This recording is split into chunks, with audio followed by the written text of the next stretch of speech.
All right, hello everybody. It's Tom Linsky here, and we have Matthew DeWinkler and Kyle Hudak. Yep, And we're here. we are We are here. after a long day, and All right, it's going to be everybody. a long night. We're So, always Tom here, Linsky here, and we're always going to and be. we have Matthew DeWinkler. Yes. I'm sure most of you know what this is about Yep. and why we're here. We are. And After a long day. Well, it's the same reason we're here every year. Yeah. We're here for the anniversary of the sinking of the Titanic. This year it's the 105th anniversary. Know what this is about, right? It is, yep. That would have been terribly embarrassing. And yeah, it's the 105th. Well, it's the same reason we're here every year. I don't know why I second guessed myself there. 105th anniversary of the sinking of the Titanic. Now, one of the biggest things, which always leads to so much debate in the time prior to these live streams regarding the sinking, is what time zone does it translate into? If the Titanic hits the iceberg at 11:40 p.m. Titanic time, what time is that in the time Eastern time, which is where we are? Now, there's actually a few different theories going around right now on how that actually translates over to Eastern time. And some people say it's, well, Matt, I think you could actually explain this the best. You want me to do it? Yes, please. Oh boy. Okay, yes. It's only because We have an echo. Yes, we do. it had to begin. Well, at least we're starting early, so it's fine. Which means there's Echo is fixed. which means everyone is in panic mode Panic mode. in the chat. What echo? No echo now. Oh wait, let me Right. test something. Let me test something. See if there's an echo. Which means Everyone talk. I'm talking. Which I'm means talking. everyone is in panic mode. I'm Panic still mode. talking. Let's see if there's an There's echo. There's no echo. What echo? All right. No echo Now, now. okay, let's see if there's an echo. wait, Let me right. test something. Oh, for crying out See if loud. there's an echo. All right. This is why I brought my wine. Okay, I'm good. talking. I'm talking. All right. I'm still Gone talking. there. Okay, We're if it's good. gone, it's gone. All right. Now. All right, so Matt, please explain this time zone issue. Yeah. The screen should be black, by the way, still. All right. Echo is Ow. back. I told you. Yes. Okay. What? The reason there's just a time zone issue. The reason why there's a change is because of daylight savings time. Really. We didn't at the last second. Someone noticed. I guess it was all of us. We didn't put into account for daylight savings time, so we're like, we had to just adjust it all, and it built us up an hour. Sorry, I'm making sure that the video is ready to load. Still like And there should be an echo now. Now there's no more echo. I don't know. Some people are saying echo. Some people are saying no echo. Some people are talking about different languages. I don't know what's going on. I can't deal with an echo right now. Hang on. But the reason there is a bunch of different theories on the matter is it goes back to the testimonies in 1912 Well, versus well, now I hear myself, so there has to be an echo. Versus reassessments with today. A lot of it is about bride's account versus officer accounts versus the clocks being set back. And then, like I said, you throw in daylight savings time, it becomes a real mess.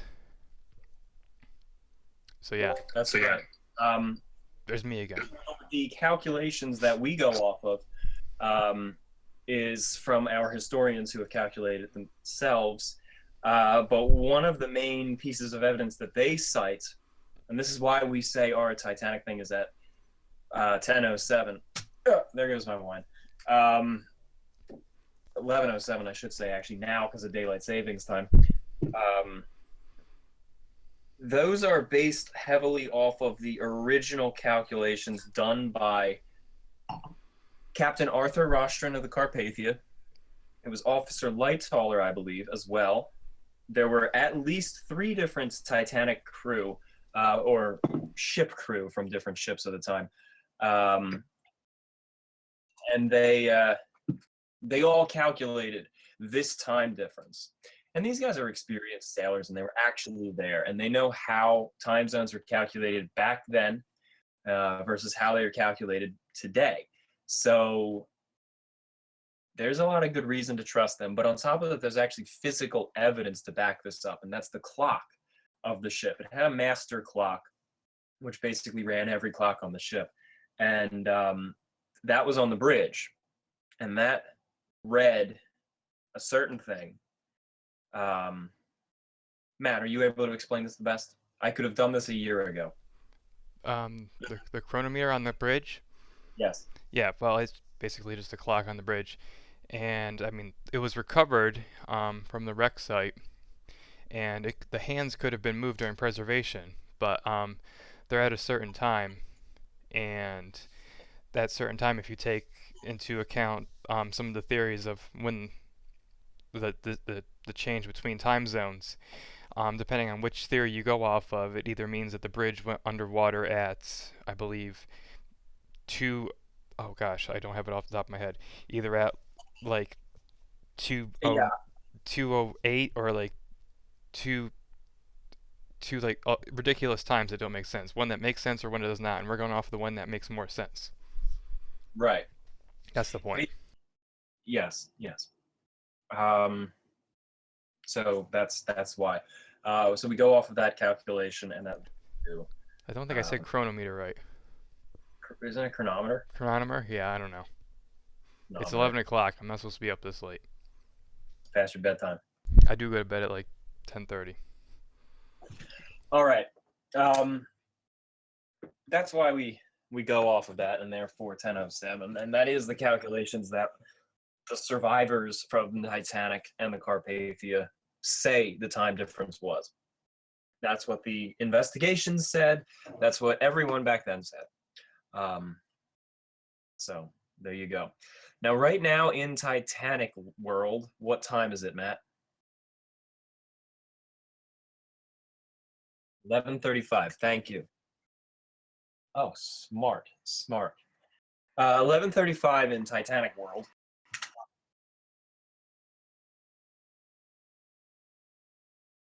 Yeah. In the hours leading up to the collision, we have like a 15 to 30 second delay in the live stream, so it should be manageable. I heard that. In the hours leading up to the collision, Captain Smith was standing on the bridge. Prior to this, he had been in a dinner party thrown by the Wideners, first-class passengers of Philadelphia, and it was this big event. A lot of the well-known Philadelphians were there, and this was in the a la carte restaurant on B deck. And the captain was invited, and the captain was attending, and he was joining them, and then he came up onto the bridge after the party, prior to retiring for the night. The officer on watch. The officer on watch at the time was Second Officer Charles Lightoller, and he was on watch. And they discussed the weather, that it was clear, it was calm, it was perfectly beautiful, perfectly clear. And Captain Smith said, if the weather changes, come and get me. His exact words were, if it should become at all doubtful, notify me, or something like this. And then he goes off to do his rounds and then gets to bed. Second Officer Lightoller retires from his shift at 10 p.m. He goes off and he does his rounds. He talks to Officer Murdoch, who was taking over the shift, and Murdoch would be on until midnight. He relays the orders from the captain, keep an eye out for the weather. If the weather shifts, let him know. And then he goes off, does his rounds, gets up into his cabin, which is on the boat deck, around the forward funnel. He does a little bit of reading, and he settles in for bed. First Officer William Murdoch is on the bridge.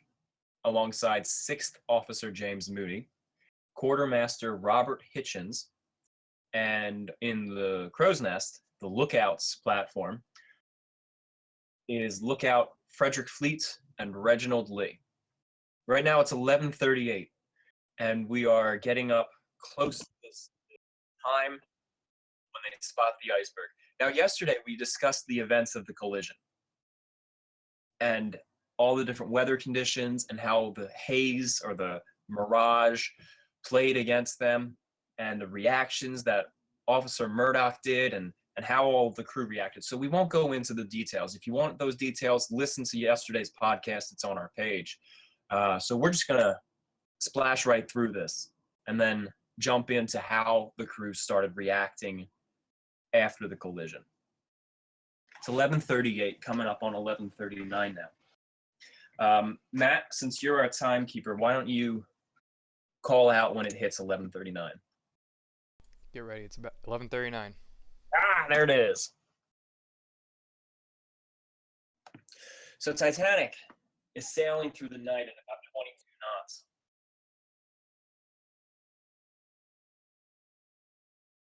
I'm hearing a bit of an echo. Okay.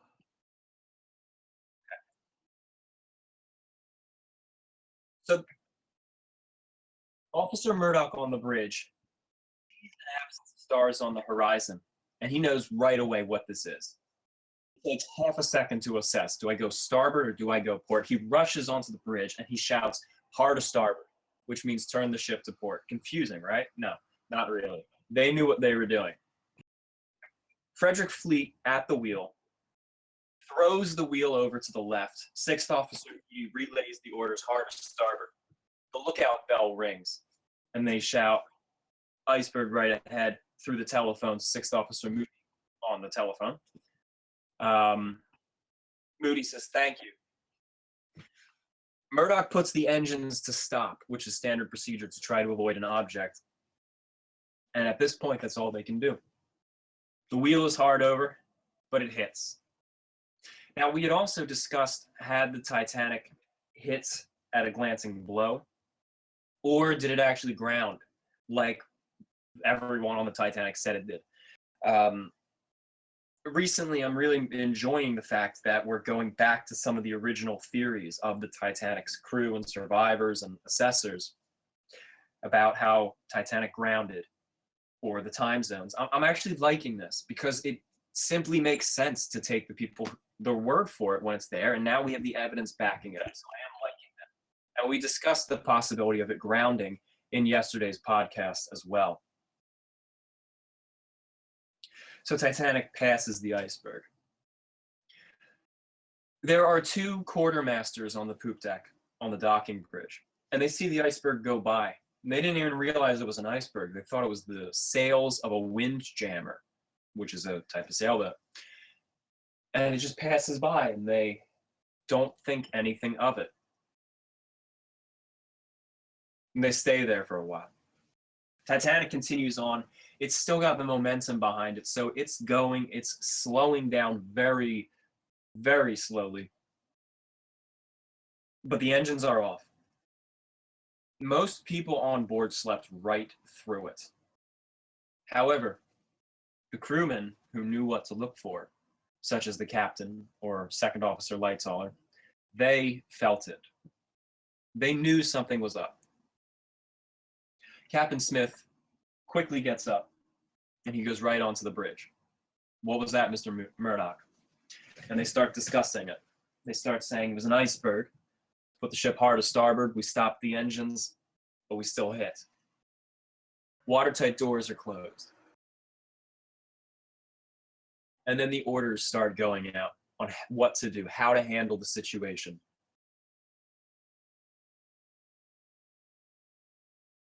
Third Officer Pittman is brought on, and he happens to be right by, and he comes up, and he asks for orders, and Captain Smith says, go and wake the other officers. 3rd Officer Pittman goes into the officers' quarters. He knocks on Lightoller's door, and Lightoller says, what have you hit? And Pittman says, well, we've hit an iceberg. And Lightoller says, well, I knew you hit something. So even he felt this. He felt the shudder of the iceberg. Pittman goes on forward. He knocks on Boxhall's cabin. He wakes Boxhall up. Officer Lowe is sleeping too, but Pittman doesn't like Lowe, and he leaves him there. He leaves him to sleep, which is kind of funny. We'll get to that later. They all report up on the bridge. We've got all the officers there now. We've got Captain Smith, we've Chief Officer Wild, First Officer Murdoch, Second Officer Lightoller, Third Officer Pittman, Fourth Officer Boxhall, no Officer Lowe, he's asleep, and Sixth Officer Moody. That's who we've got here on the bridge. Now we've got a few quartermasters and sailors sprinkling in and out, I'm sure. Bruce Ismay may even find his way up soon. Thomas Andrews perhaps as well. And they all start assessing what they're supposed to do. Now, there's no actual organized muster, I should say, as we see in some of the movies, or at least as far as we know, there's no organized scene where all of them group up and talk in an organized manner amongst themselves. The way it really seems to happen is that Captain Smith and Murdoch and Boxhall and Ismay and Andrews, they all kind of go their separate ways. You know, they might pair off, but they all kind of go off in their own separate directions to see what's going down. And they make their way down the grand stairs. They make their way down some of the access passageways, and they try to get into the damaged areas in the forward section of the ship. But the water's coming in pretty fast. The mailroom is already starting to flood. The cargo areas up front are flooding. Boiler room 6 was ripped open, right along a seam 2 feet above the stokehold. Now, interestingly, we spoke about this in yesterday's podcast again, so I won't elaborate, but it's quite possible that that was not from the iceberg. It was a result of the iceberg, and had it grounded the way, in the theory that we're assessing, the weight was put onto the iceberg ledge and then suddenly let go, which burst a seam on the side. And we already knew that seam was weak because it burst on the Olympic because of similar circumstances. So that might not have been iceberg damage that ripped open the side of Boiler Room 6, but nonetheless, it's damage, and it's flooding the ship.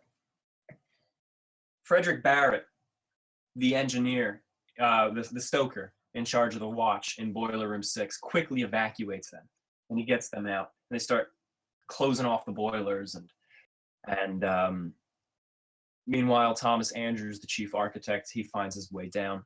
He gets into the mailroom, and he talks to some of the post office workers, and he just asks simple questions. What's going on? Why? Or what do you think it was? When did it start? How deep is it? How quick is it rising?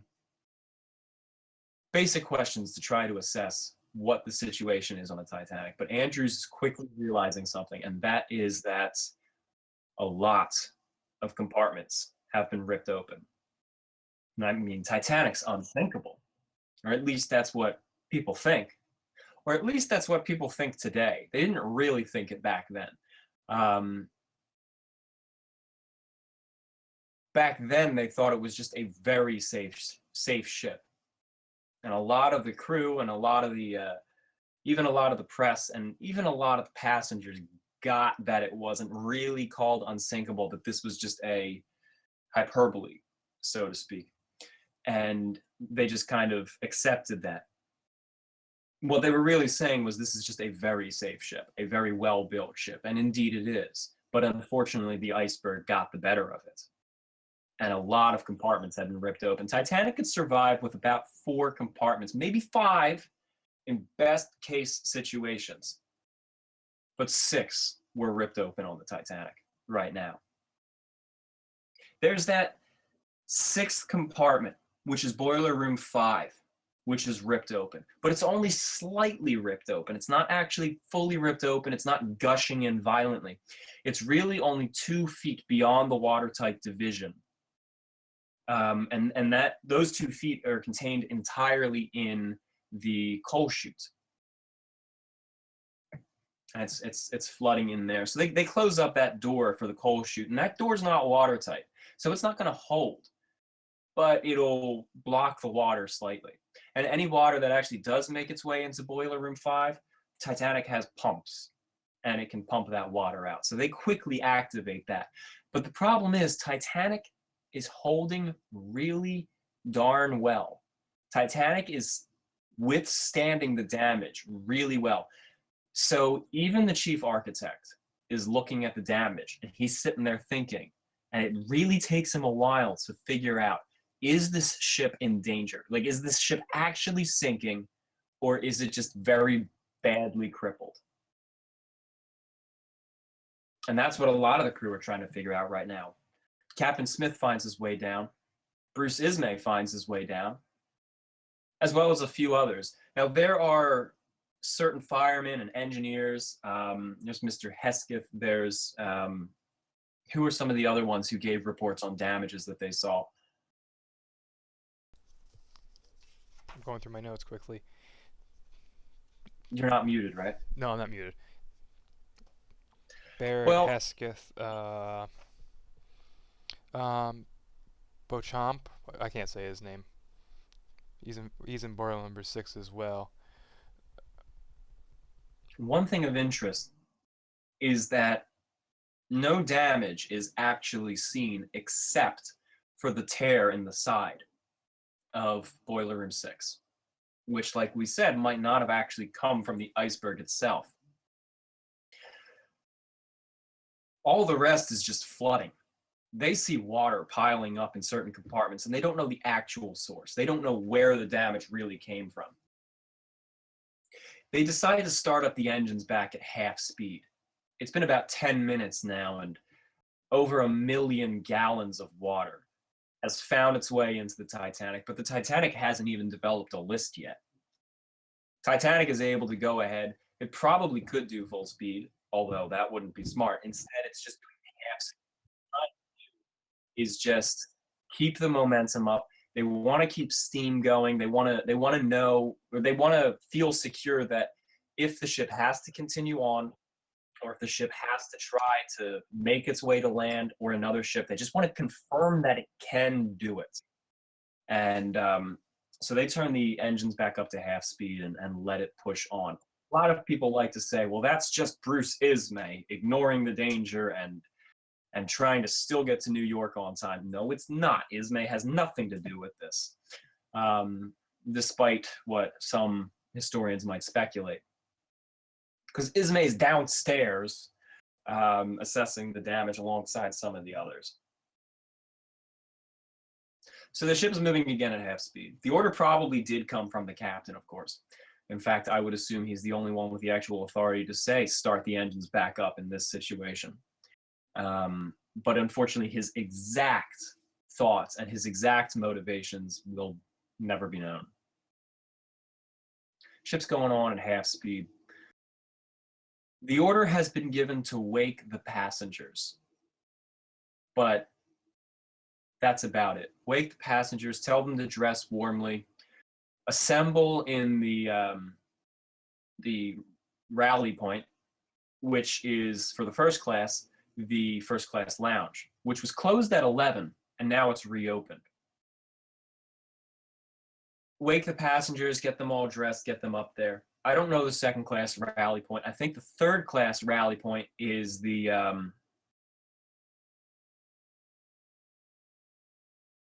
was it the aft rooms?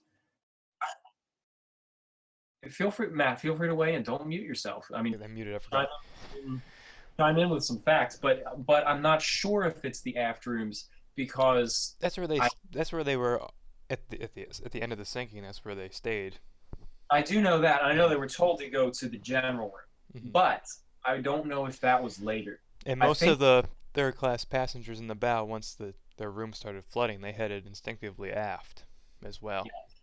Yes. With their belongings. I'm going to actually get to that in a moment. But the passengers are ordered to wake up. There's no public address system on the Titanic. There's not even an alarm bell. Titanic did have an alarm for some crew spaces. the officers' quarters and the engine spaces and things like that, but it wasn't for the passengers. So there's no way to wake them up except going around to every door and knocking and getting them to come out. In third class, they smashed your door down. In first class, they politely knocked and asked you to please get dressed and come up. And I would assume second class also had the same amount of politeness. Some people like to interpret that as them just being rude to third class, but it's practical, to be honest with you. There's so many language barriers. There's a lot of lower class people in third class, obviously, who are hard workers or different lifestyles, and they might be heavy sleepers. And they themselves are not used to politeness. So if someone's knocking on your door in the middle of the night, you're going to tell them to just go away, or you might ignore it. You also have big rooms with lots of people you have to get the attention of too in third class. Exactly. So if anything, it's them being more considerate and making certain that you're woken up and know what to do. So another order that's given is to prepare the lifeboats. Start swinging them out. That order is given now, although we don't actually see them do that for some time because they don't know how to do it. It's surprising how long it takes the officers and the deckhands to figure out just how to swing lifeboats out. I believe it was Chief Officer Wild who was put in charge of swinging the boats out, and he had a couple of the other officers with him. And they're starting to do that now, because first off, you got to uncover it, and then you got to get all of the gear ready, and then you got to unchain them, and there's just a lot of stuff that you got to do. I would just like to break in for a moment to say we just hit 1,000 people watching right now. Oh, fantastic. I'd also like to break in for a moment and say that my video, which I'm watching so I know what the time is, just crashed. So in a few minutes, Matt, I'm going to ask you to... tell you what time it is? Yeah. Actually, no, my entire browser just crashed. Oh, all right. Well, it's about to be... It's almost 5 of 12. Okay. If that helps you out. Which means I am... It is right now. It's 11:55. Excellent. Thank you. All right, so I'm going through this on memory. Well, I can tell you what happened at 11:55. Other orders are going notes. through. Mm-hmm. I'm just going to cover some of these orders because they're pretty significant and they're pretty interesting. Other orders are going through, and they include bringing the ship's supply of bread and fresh water out into the lifeboats so that the passengers have something to eat should they have to evacuate. Because even right now, they don't know if they're going to be evacuating or not. You had mentioned the forward sections of the ship starting to flood and how third-class passengers started coming out. Well, Third Officer Pittman was doing his own investigations, and he decided to go in a different route. Yeah, he just got back already. Oh, good. Well, then I'm going to explain what happened, because I always thought it was kind of interesting. Like I said, most of the crew went down, or most of the officers went down the grand staircase and into the boiler rooms through Scotland Road and things like that. But Officer Pittman decides to walk down onto the forward well deck and under the forecastle and then go down through the stairs. He comes out onto C and D deck, and he finds a whole bunch of firemen who have bags with them. It's their luggage that they brought along with them. And he says, "What are you guys doing? Why are you here? Why do you have all your stuff with you?" And they said, "Well, that's because our bedrooms are underwater." So, now we're starting to have water flood into the living quarters of the ship already. But what I always found so interesting is it's not visible yet. There's no visible slants to the ship, and yet the Titanic has taken on so much weight, and the Titanic has taken on so much water in the forward sections that it's really, and it's still able to remain buoyant so much that there's no list. Matt, can you give me a time check, please? It is 11:57. Okay. If that Thank helps you. Yeah. Yes, I just jumped the video ahead, so I'm watching at the 18-minute point. Very good. All right. You should see a nice starboard profile of the ship. I do. I do. The engines are finally ordered to stop. Yeah. Completely. So that's it. Titanic's engines are turned off, never to turn back on again, and the Titanic coasts to a slow stop. Matt, could you take over for just 2 minutes, please? Sure thing. I can just tell you what's about to happen, and who is doing what right now. Tom had mentioned that there was an inspection by Officer, oh gosh, I think it was Boxall or Pittman. Oh, I heard an echo. I hope that stops right now. But they just got back to the bridge after his inspection, and he reported that all was well with what he could see. But Andrews, the chief designer of the ship, had just gone down to check on his own inspection, and he was going down to the mail room and the first class baggage room on G deck, and he was going to discover that it was flooding. Some stewards had spotted him going down the grand staircase, and they saw that he was going down with much haste. Some other passengers were also getting out of their cabins. This is before the orders had gone through to actually wake and muster the passengers. The stewards are going to get that order soon, but they haven't actually gone through to wake them up. But passengers were noticing that something was wrong with the ship.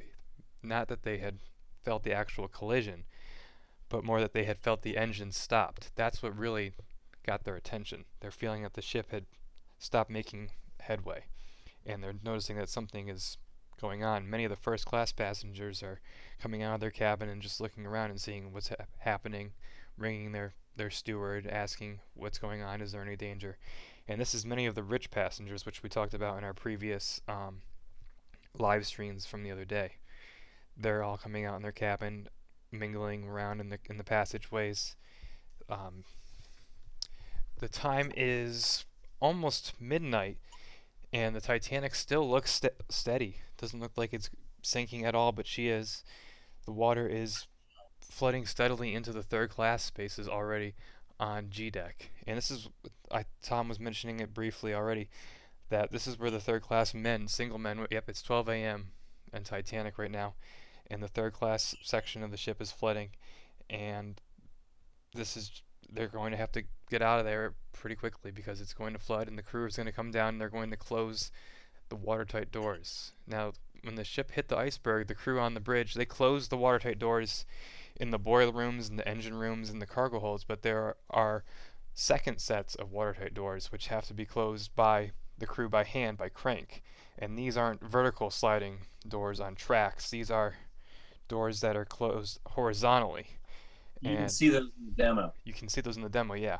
And they're closed from the deck above. The crew have to actually go to one deck above, get a crank. It's shaped like a giant T crank, a T handle, and it's the gear to close it is in the deck above. So you have to actually put it down and turn it like the gear is above, and you crank it, and it takes a lot of effort to close that door. And they have to be closed manually. I think there's somewhere around a dozen of these doors, and they have to close all of them in the forward section to actually make the ship watertight. And they're going to have to seal off those compartments in the front of the ship. There's several of those doors in the third class sections where these passengers are. You can see those, the very lower level of portholes are the lower G deck and F deck cabins, which are starting to flood. And those passengers are going to have to get out of there before they close them out. It was Margaret Brown, the famous Molly Brown in first class, who walked out of her cabin at this point, and she saw two crewmen cranking one of those doors shut. And actually, it's that statement from Margaret Brown that was able to help historians identify just exactly where her cabin was. Right. They were closing the watertight door that was between the Turkish bath and the swimming pool, right outside her cabin. There was two watertight doors right by her cabin, one deck below, actually. One of the other things that is happening right now, if you're watching the animation, which if you're here, you are, Titanic has begun venting off its steam. Because the way that the boilers work, I'm going to just quickly explain how boilers work. They heat up, they burn, or they boil water inside of them, and it creates steam, and it creates pressure. Because steam is pressurized when it's inside of a container, which is the boiler. And that is converted into propulsion. That's a long thing I won't explain. But Titanic had all of that pressure in its boilers, and you can't just turn it off. You can turn it off, but you can't get rid of that steam. It doesn't just disappear. You have to vent it out slowly, because those boilers are basically explosives right now because they're so pressurized and they're so hot, and we have ice water pouring into the ship. So they have to vent out as much steam as they possibly can. So a few moments ago on the animation, the steam started venting out of the forward 3 funnels to try to let out all of that pressure as quickly as they possibly can. And this is a long and very loud process. In fact, a lot of the people on the boat deck couldn't hear each other. You see that in Cameron's film. They're shouting in each other's ears. That's because the steam is being vented out of the funnels, and it's so terribly loud. Just a quick time tidbit. They're actually closing that door that we were talking about right about now. Thank you, Matt. The volume of the steam coupled with the cold is one of the reasons why so many passengers refuse to even go out onto the deck at this point. So if you're looking at the animation, you'll notice a lighter smoke coming out of the forward 3 funnels. It's coming out in 2 plumes because it doesn't come out of the central vent, which is the main funnel. It comes out of basically a pipe on the front and the back of it, and that's where the steam is lifting up into the air. You will see black smoke in the 3rd funnel, and that's because those boilers are remaining active, because you have to keep some boilers going in order to keep the electricity on. But the boilers in the forward part of the ship were turned off. I believe just boiler room 1 and 2 are kept on, at least for now. And of course, the 4th funnel doesn't do anything. The mail room is also flooding, and they're trying to deal with the mail bags at this moment too. You can see the G-deck portholes are getting very close to the water. Now, in the mail room is 2 decks, and actually it is just about where those portholes are that are closest to the water, correct? Yeah, the top one. Yeah, the G-deck level is exactly, yes, and there's 1 level underneath it. Right. And the way that they were working, the way that their mentality is you're very committed to your job. Your responsibility as a post office worker on the Titanic, and there were 5 of them, 3 Americans, 2 Brits, and they're in there and they are charged with the duty of protecting that mail and making sure it gets to America. So they see water start coming in on the lower deck, and then they start bringing all the mail out of the lower deck and onto the upper deck. Now, it hasn't dawned on them yet that the ship is sinking.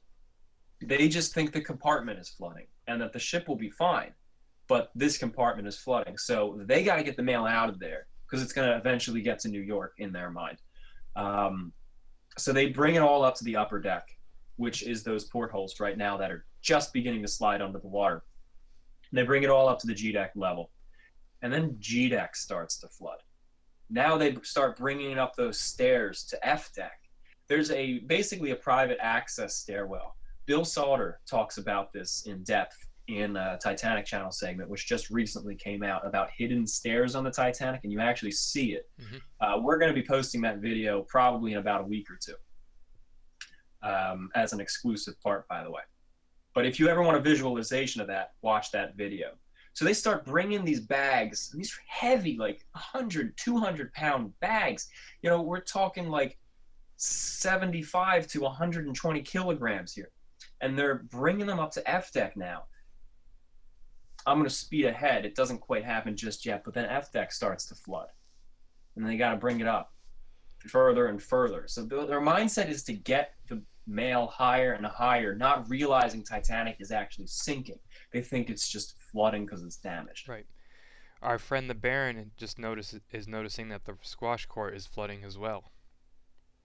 But someone is telling him that it doesn't matter because Titanic cannot sink.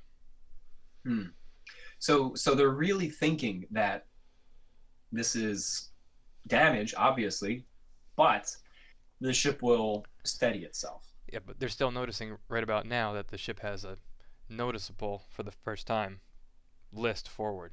Archibald Gracie feels it, and his friend Clinch Smith. Dorothy Gibson is feeling it for the first time as well. William Sloper is feeling it. A lot of first-class passengers are feeling it. They're also getting their first-class passengers are getting ice as well from the forward well deck. Yeah, they're kicking the ice around and keeping it as souvenirs. I don't know how they expect it not to melt, but They're playing around. They think it's fun. Because they don't realize the seriousness of the situation. Jack Thayer and his father are doing their own investigations of the sinking, of the collision, and they find their way down to the mailroom, and they look down those stairs, and they see the water at the bottom. And that's when Mr.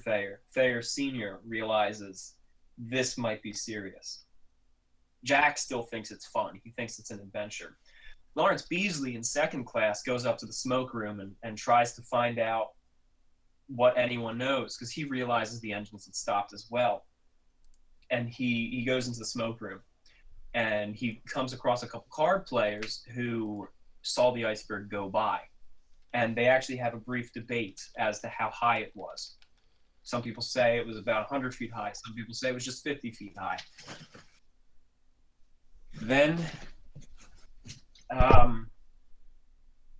another thing that's happening right now, I'm trying to just relate what passengers are doing. Lawrence Beasley leaves the second class smoking room, and he goes down. He comes across two friends of his, two women who he had basically been spending a lot of time with to sort of escort them, so to speak. And he says the engines have stopped, and they didn't believe him. So he actually walks them into the bathroom. Literally the bathroom. I don't mean the toilet. I mean the room with the bathtubs. And he walks them into the bathtubs, and he tells them to hold their hand against the tub. And he says, usually you would feel a vibration coming from the engines because we're right above them. But there's no vibration.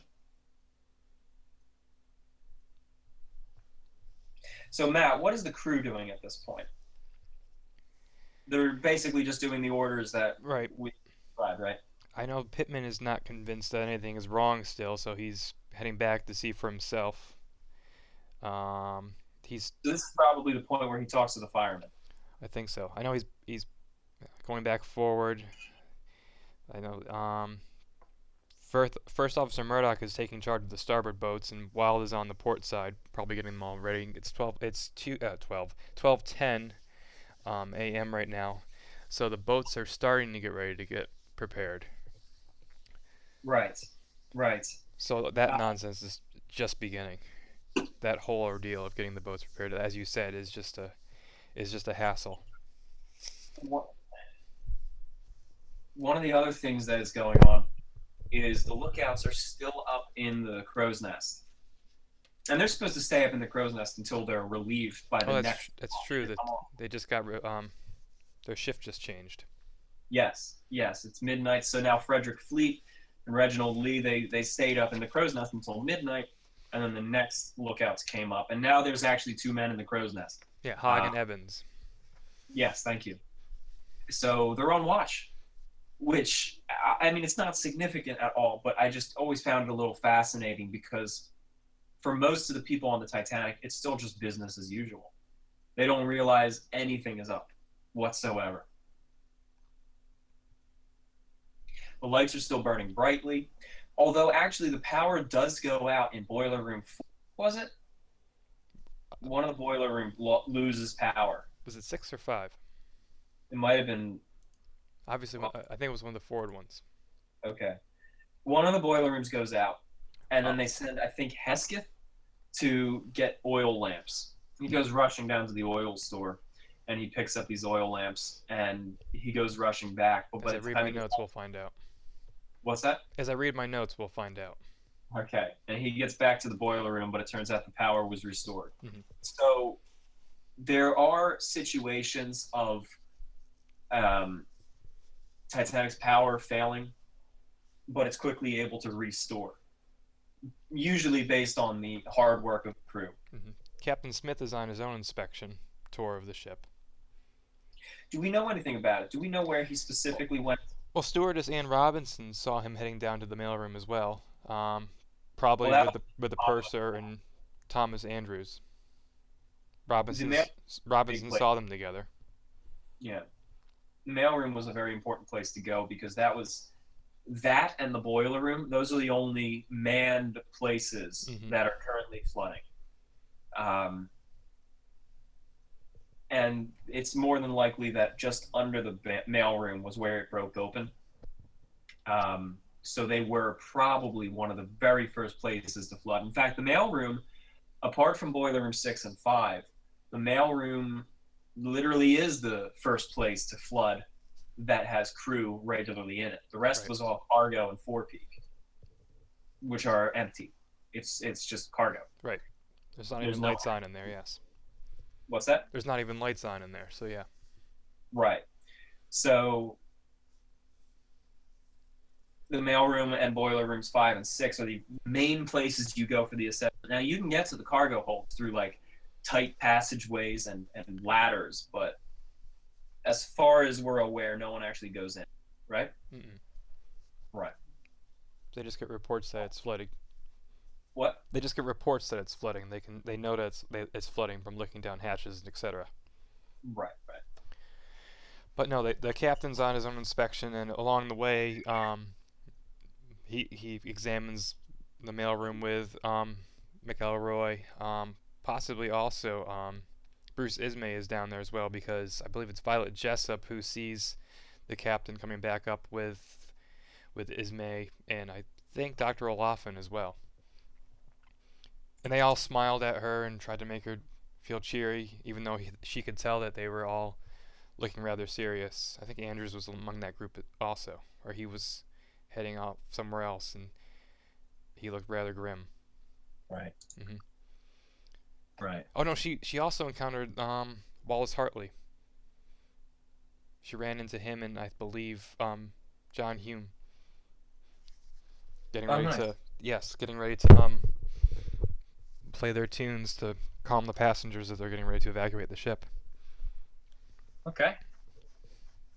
So that's what the crew's doing right before 12:15, which is just about what time it is. It's 12:14 a.m. Titanic time, even though it's 11:41 p.m. Eastern Daylight Time. One of the things that's going to start to develop over the course of maybe the next 10 minutes is Titanic is going to start to take on a starboard list, which means the ship leans in the direction of the right side of the ship. So looking at the animation, that's the side that's facing us. We're going to have Titanic start to slowly fall in our direction. It doesn't go all the way over, obviously, but it does start to lean. And it's not going to be noticeable this time around. But it starts to go the opposite direction afterwards, and we'll get to that in a little bit. But the reason for this is obviously because the damage is on that side, and the water is starting to come in. And that starts to weigh down that side faster because there's the fireman's passage, which basically divides up the cargo holds, right? Correct, Matt? It's dividing the cargo holds. Yes. And it provides this watertight barrier. So water is coming in on the starboard side, and it doesn't go over the fireman's passage until the water's deep enough. So for the first 20, 30 minutes, water is only piling up on the starboard side, which starts to pull it about 6 degrees over to that direction. Titanic's already counterweighted by 3 degrees because of the coal that was displaced to put out the coal fire the previous day. So that's working in their favor, and that's why Titanic never rolls over for the rest of the night. So we have that to thank. Mm-hmm. And we discussed that in our Miracles of the Titanic. Our previous video. Yep. Yes. Captain Smith had come back to the bridge, and after he ordered the lifeboats to start being prepared and swung out, he then orders that the 2 telegraph operators, John Phillips and Harold Bride, get ready to send the call for assistance. Don't do it yet. Just be ready. Now, I don't know what being ready involves. I'm pretty sure it's just heads up, we're going to be doing this soon. There's no actual working of the machines because the machines are already on. Everything's ready to go. So basically the captain popped into the Marconi room and said, we're going to be sending out a distress call soon, so be prepared. He didn't want to do it yet because the ship has not been said to be sinking yet.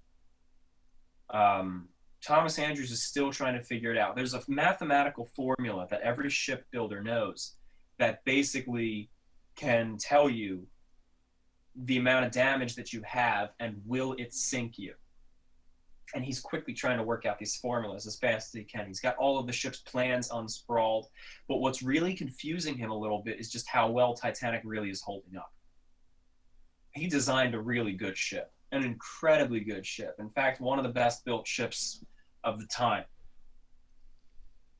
But they still don't know for certain that it's going down.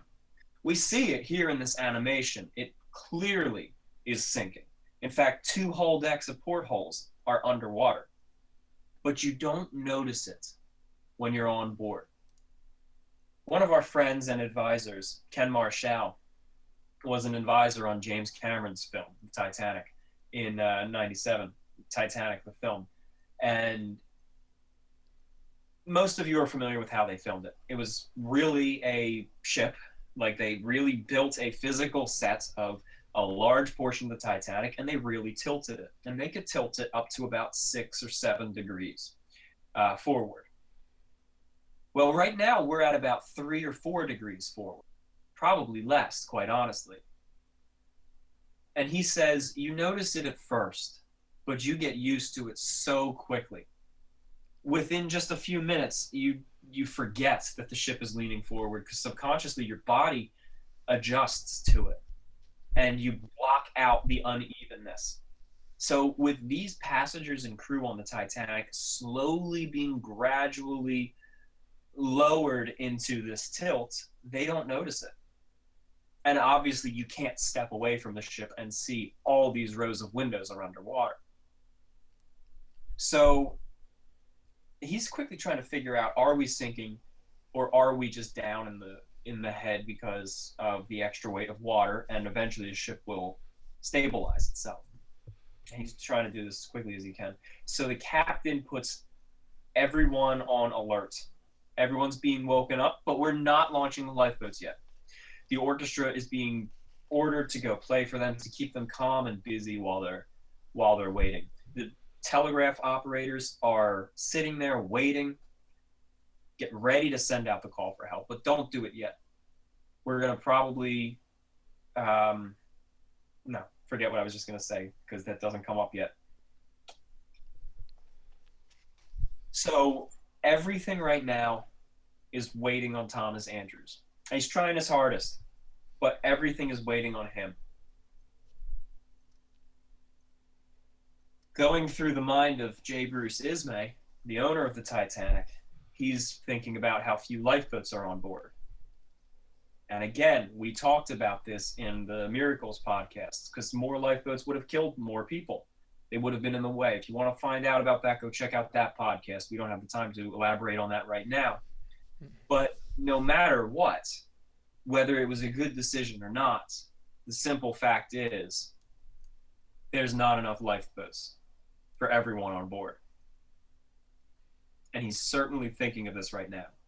And he's thinking of so many things at the moment. He realizes more than half the people on this ship are going to die if this ship sinks. He wonders, is he going to die? Are his friends going to die?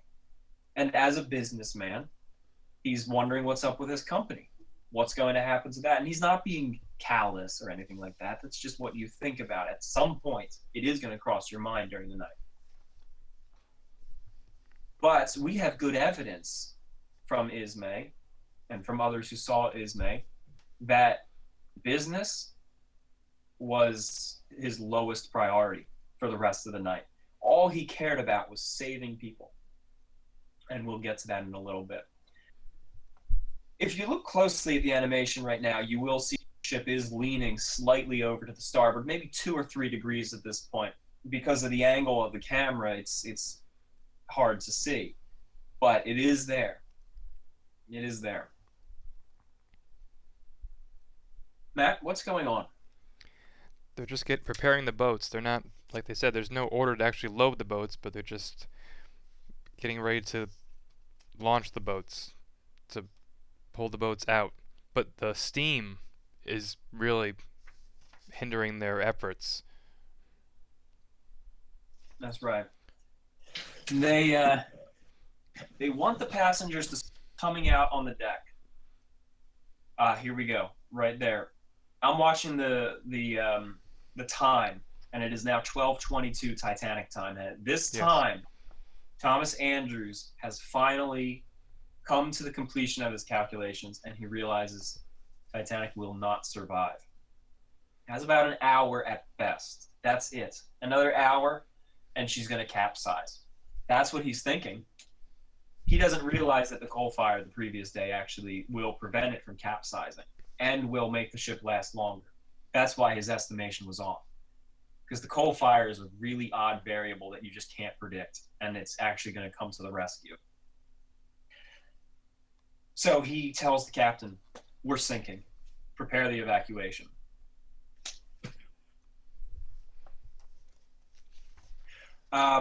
One thing that I'm seeing, which is really exciting, is we have over 1,300 viewers right now listening to us, which is fantastic. Last year, when we went viral and we had the millions of views on the video the following few days, we had 1,500 live listeners. So this is our biggest day of the year, clearly.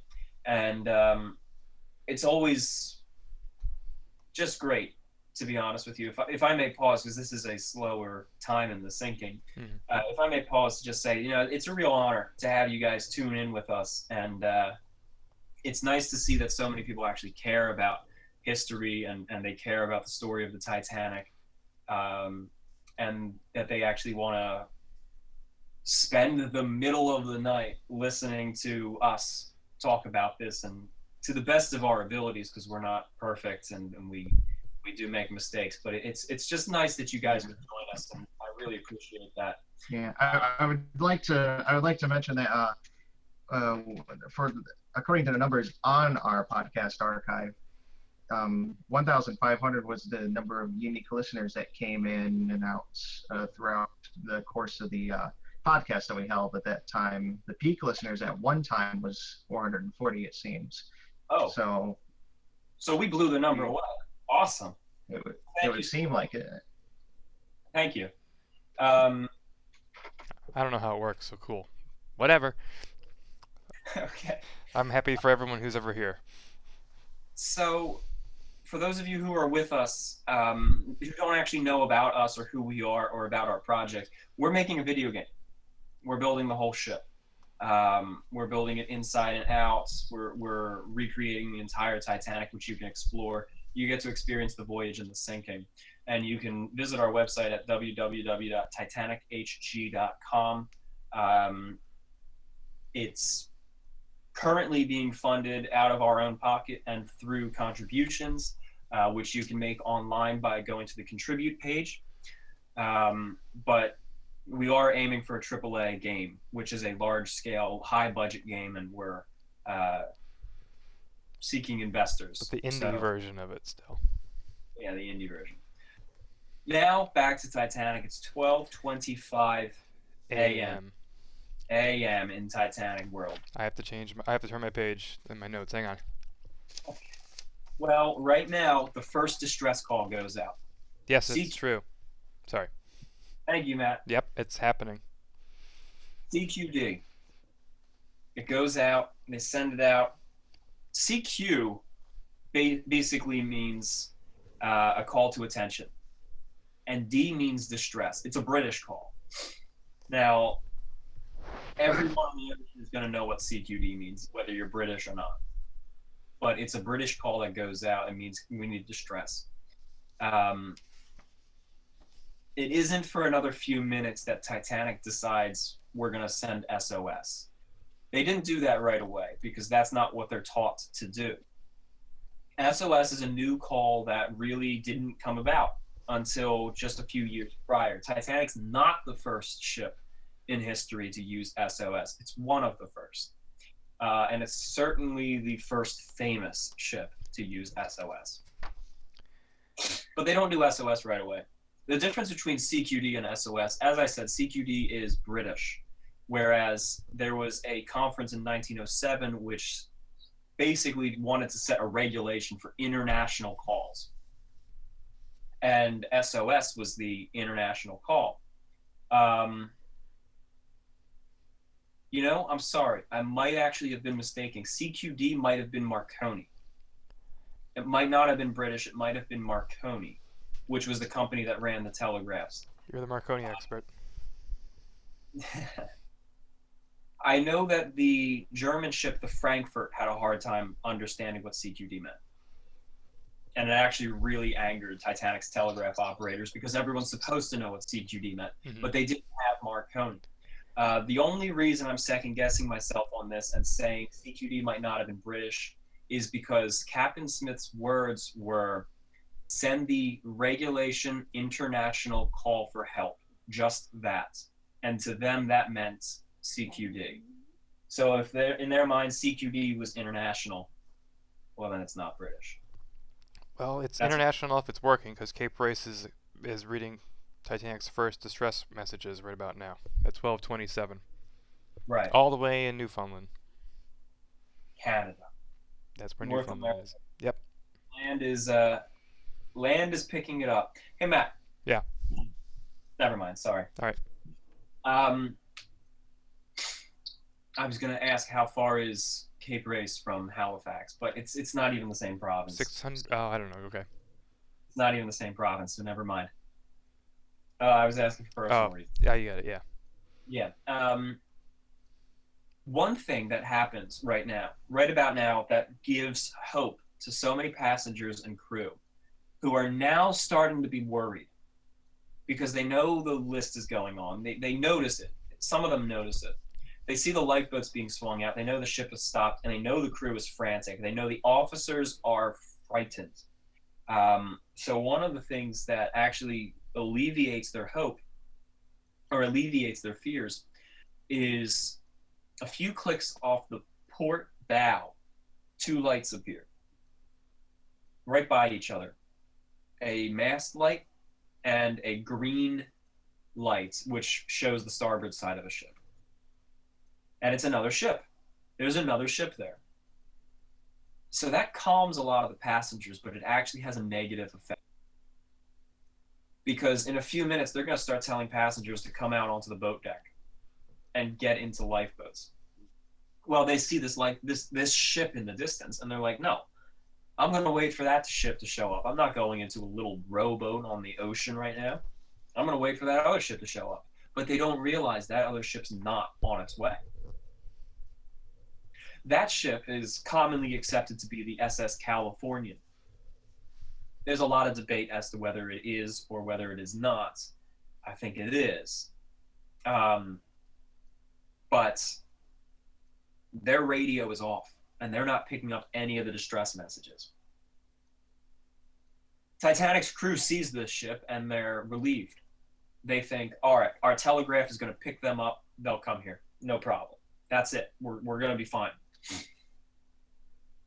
A couple ships are now picking up the distress calls. The SS Mount Temple picks it up.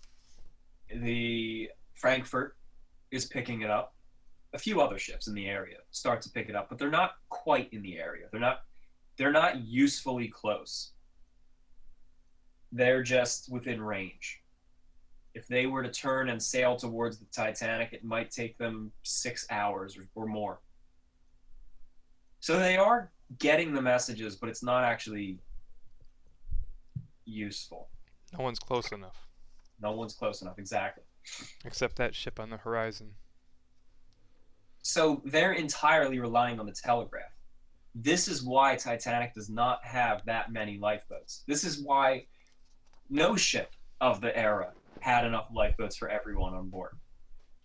Because there were so many ships on the ocean following the same exact route that a rescue ship will show up within just a few minutes. Every ship has a telegraph. A rescue ship will show up within just a few minutes, and you just use the lifeboats to ferry people back and forth. That's it.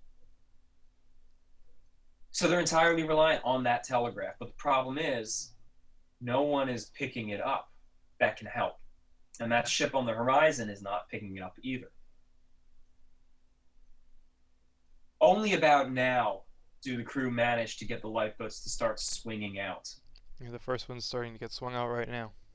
That's right, and we're going to see that as the camera slowly swoops over the deck. Yep, there goes lifeboat number 3.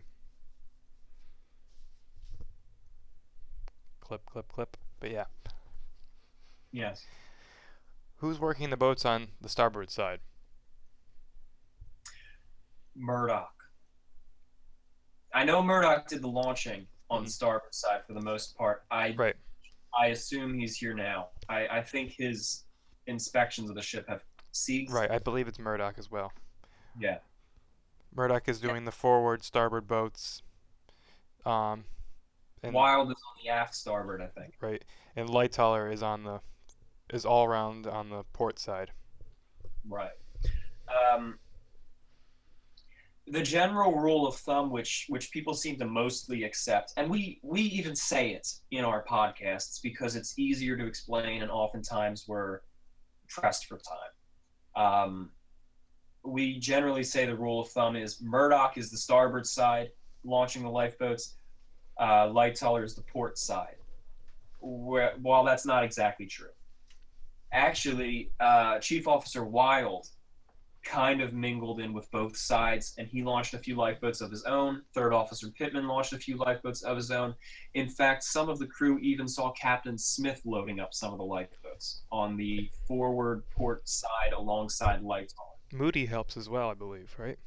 Yeah, he does. I'm no expert in this matter, so yeah.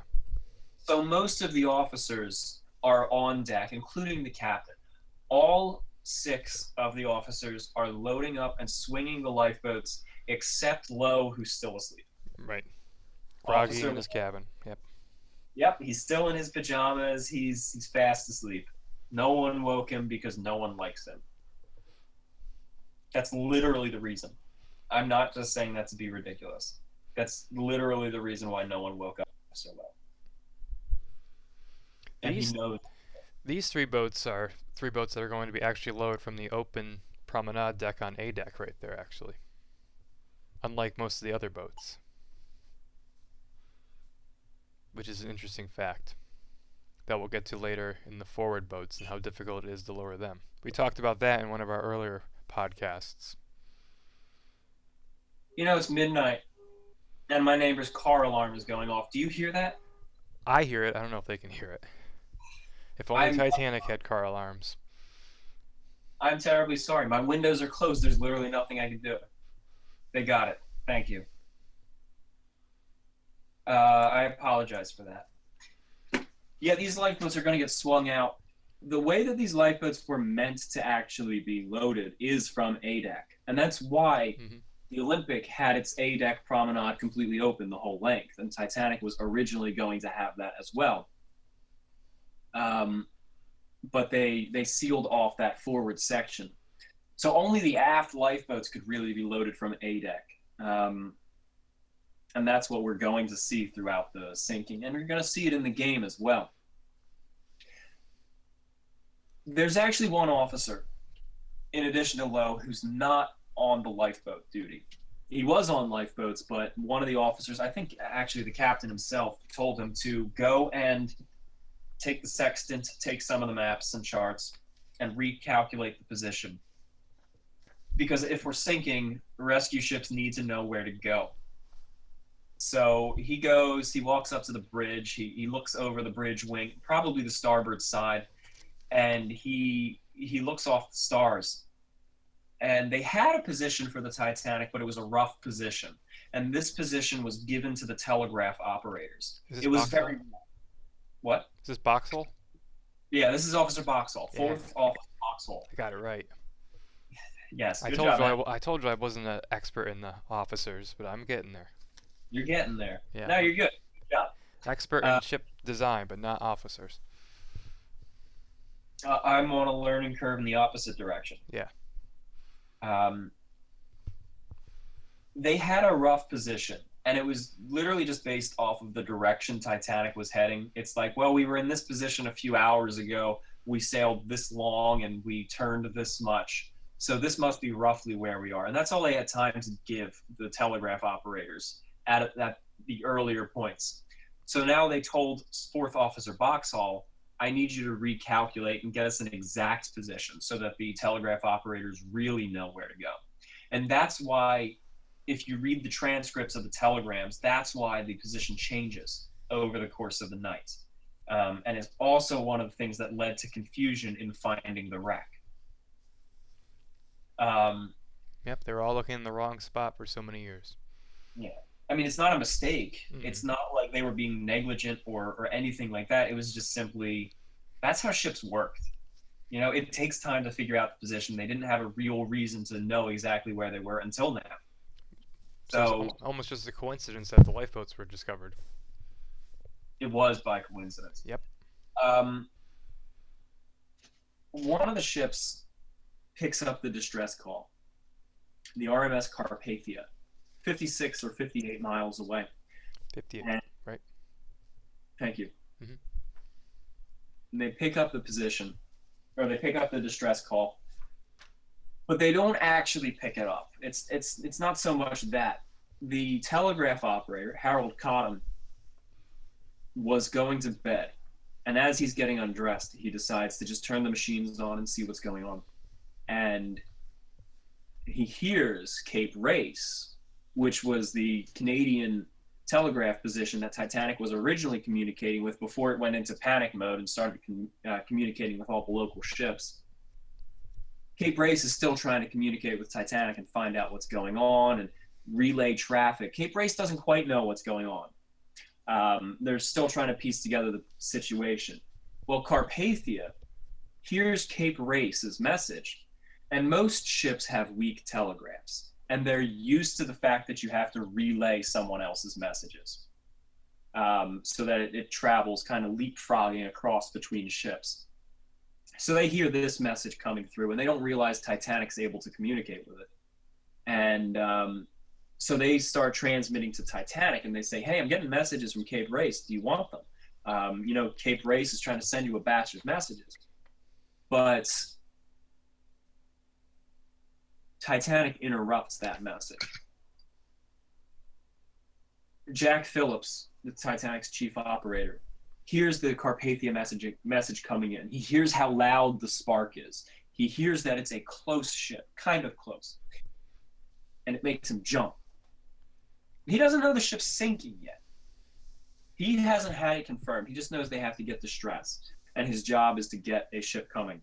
No one has told him it's sinking. So he hears Carpathia coming in.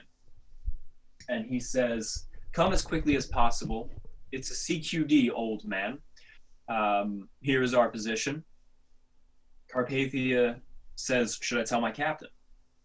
And Titanic replies with, yes, come at once.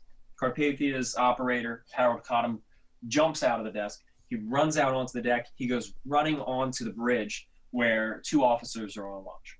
And he goes up to them with a telegram and says, Titanic is sinking. We have to go up to them. Or Titanic is in distress, excuse me. I suppose maybe they did know it was sinking at that point. He says, Titanic is sinking. We have to go help them. The officers laugh at him. Titanic's not sinking. Are you kidding me? They weren't laughing because they were being foolish or they were being naive. The problem was, as telegraph technology starts to become more common, people start buying it and sending out basically prank calls. And sometimes they would send out prank distress calls. Sometimes they would send out fake news messages to newspapers. So prank calls were getting to be common on telegraphs at the time. So when they hear Titanic is sinking, they laugh it off. But Cotton takes it seriously because he actually knows the telegraph operators on the Titanic. So he knows, I suppose he just knows it's them. And he takes it very seriously. And he's like, I'm going to the captain. And he goes running into the officer's quarters. He doesn't even knock on the captain's door. He bangs the door open. And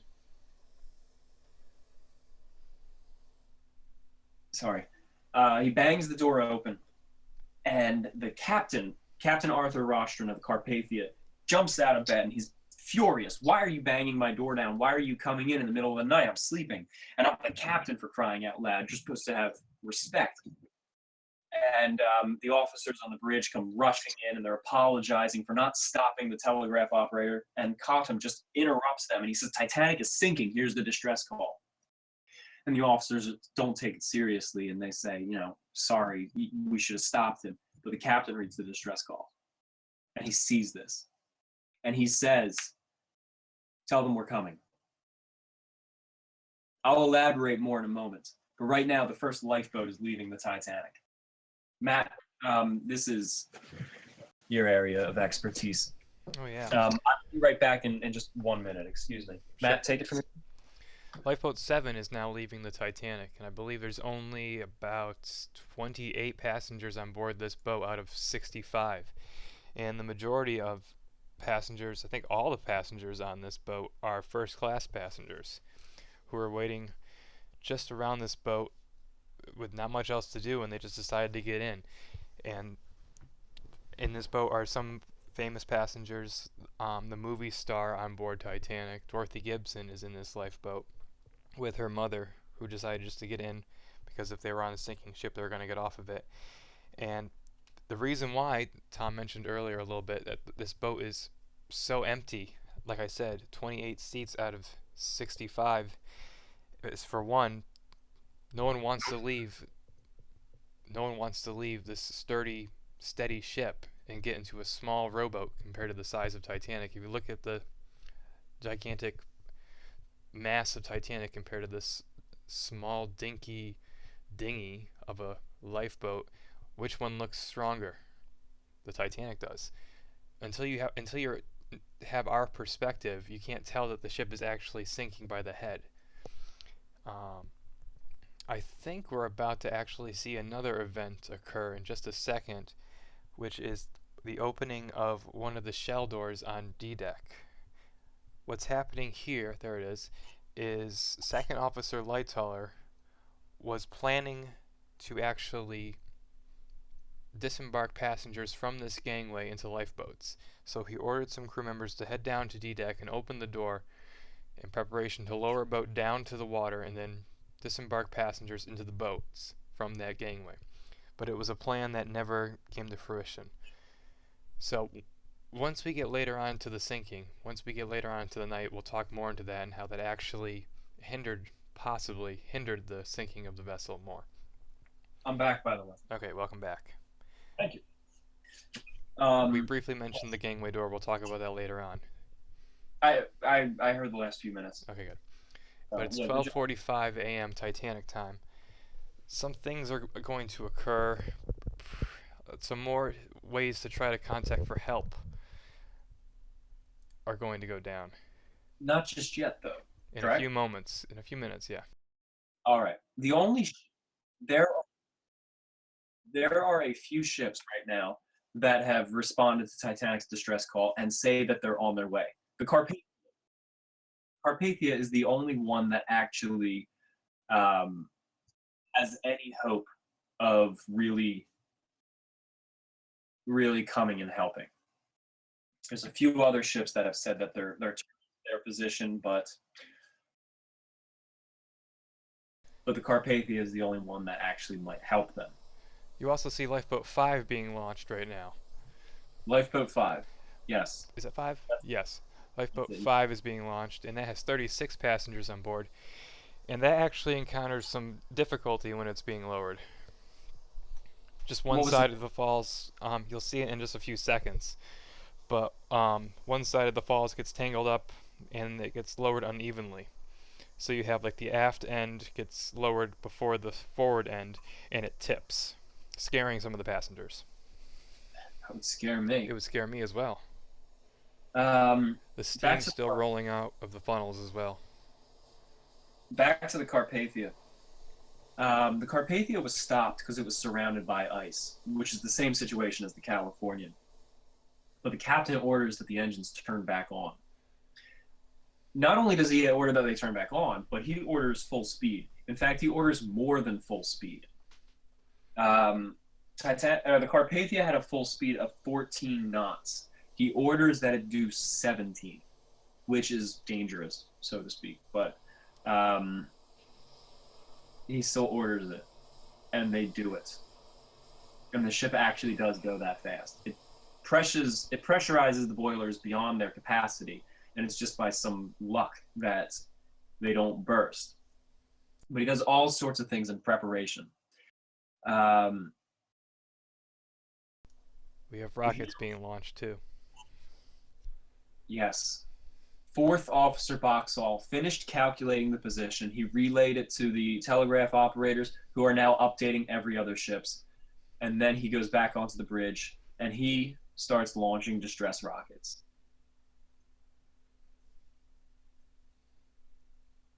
Now, Titanic had 2 launching positions on her from the bridge, one on either side. And both were active during the sinking. It was not uniform. Both were active, and we believe that there were different color lights, rockets going up into the air, by the way. We still believe that, right, Matt? Yes, we do. I'm muted. Stall. I'm stall. Yeah, Right. Oh, no, I'm not muted. Hi, everybody. Hi, Matt. Hi. Right. So one fun little thing happens. It's one of the more ridiculous parts of the Titanic story. Happens right about now. I had mentioned that there were 2 quartermasters on the stern deck of the Titanic, and they're standing on the docking bridge, and they watched the iceberg pass by, and they thought it was a sailboat. And this is happening right now, actually, to the minute. Well, now they see lifeboats starting to row away, and they just saw the rocket go up into the air. There's a telephone on the docking bridge, and there's a telephone on the main bridge. So they send a call to the bridge, and they say, what the heck is going on? We've got boats leaving, we got rockets going up, what's going on? And one of the officers, I don't know who it was, I would assume Boxall, since he's on the bridge. Boxall answers, and he says, we're sinking. You should probably come up here, and could you please go into the lockers and pick up more distress rockets? Well, just rockets in general. Go pick up more rockets. So they do that. It's Quartermaster Rowe and Quartermaster Bright. And they go to the lockers, and they come up onto the bridge. And for the rest of them, who answered the phone. In launching up the lifeboats, the rockets. At this point in the animation, you get a really clear view of that ship on the horizon. You can see the 2 lights, and you can see just how close it really is. And also, right now, Carpathia's telegraph operator comes back online and replies to Titanic and says, we are on our way. This is where Titanic's operator writes back and says, excellent, here's our updated position. 4146 north, 5014 west. And they send that back. And of course, the Carpathia's operator runs back onto the bridge, and he gives the exact position while the ship is still firing up.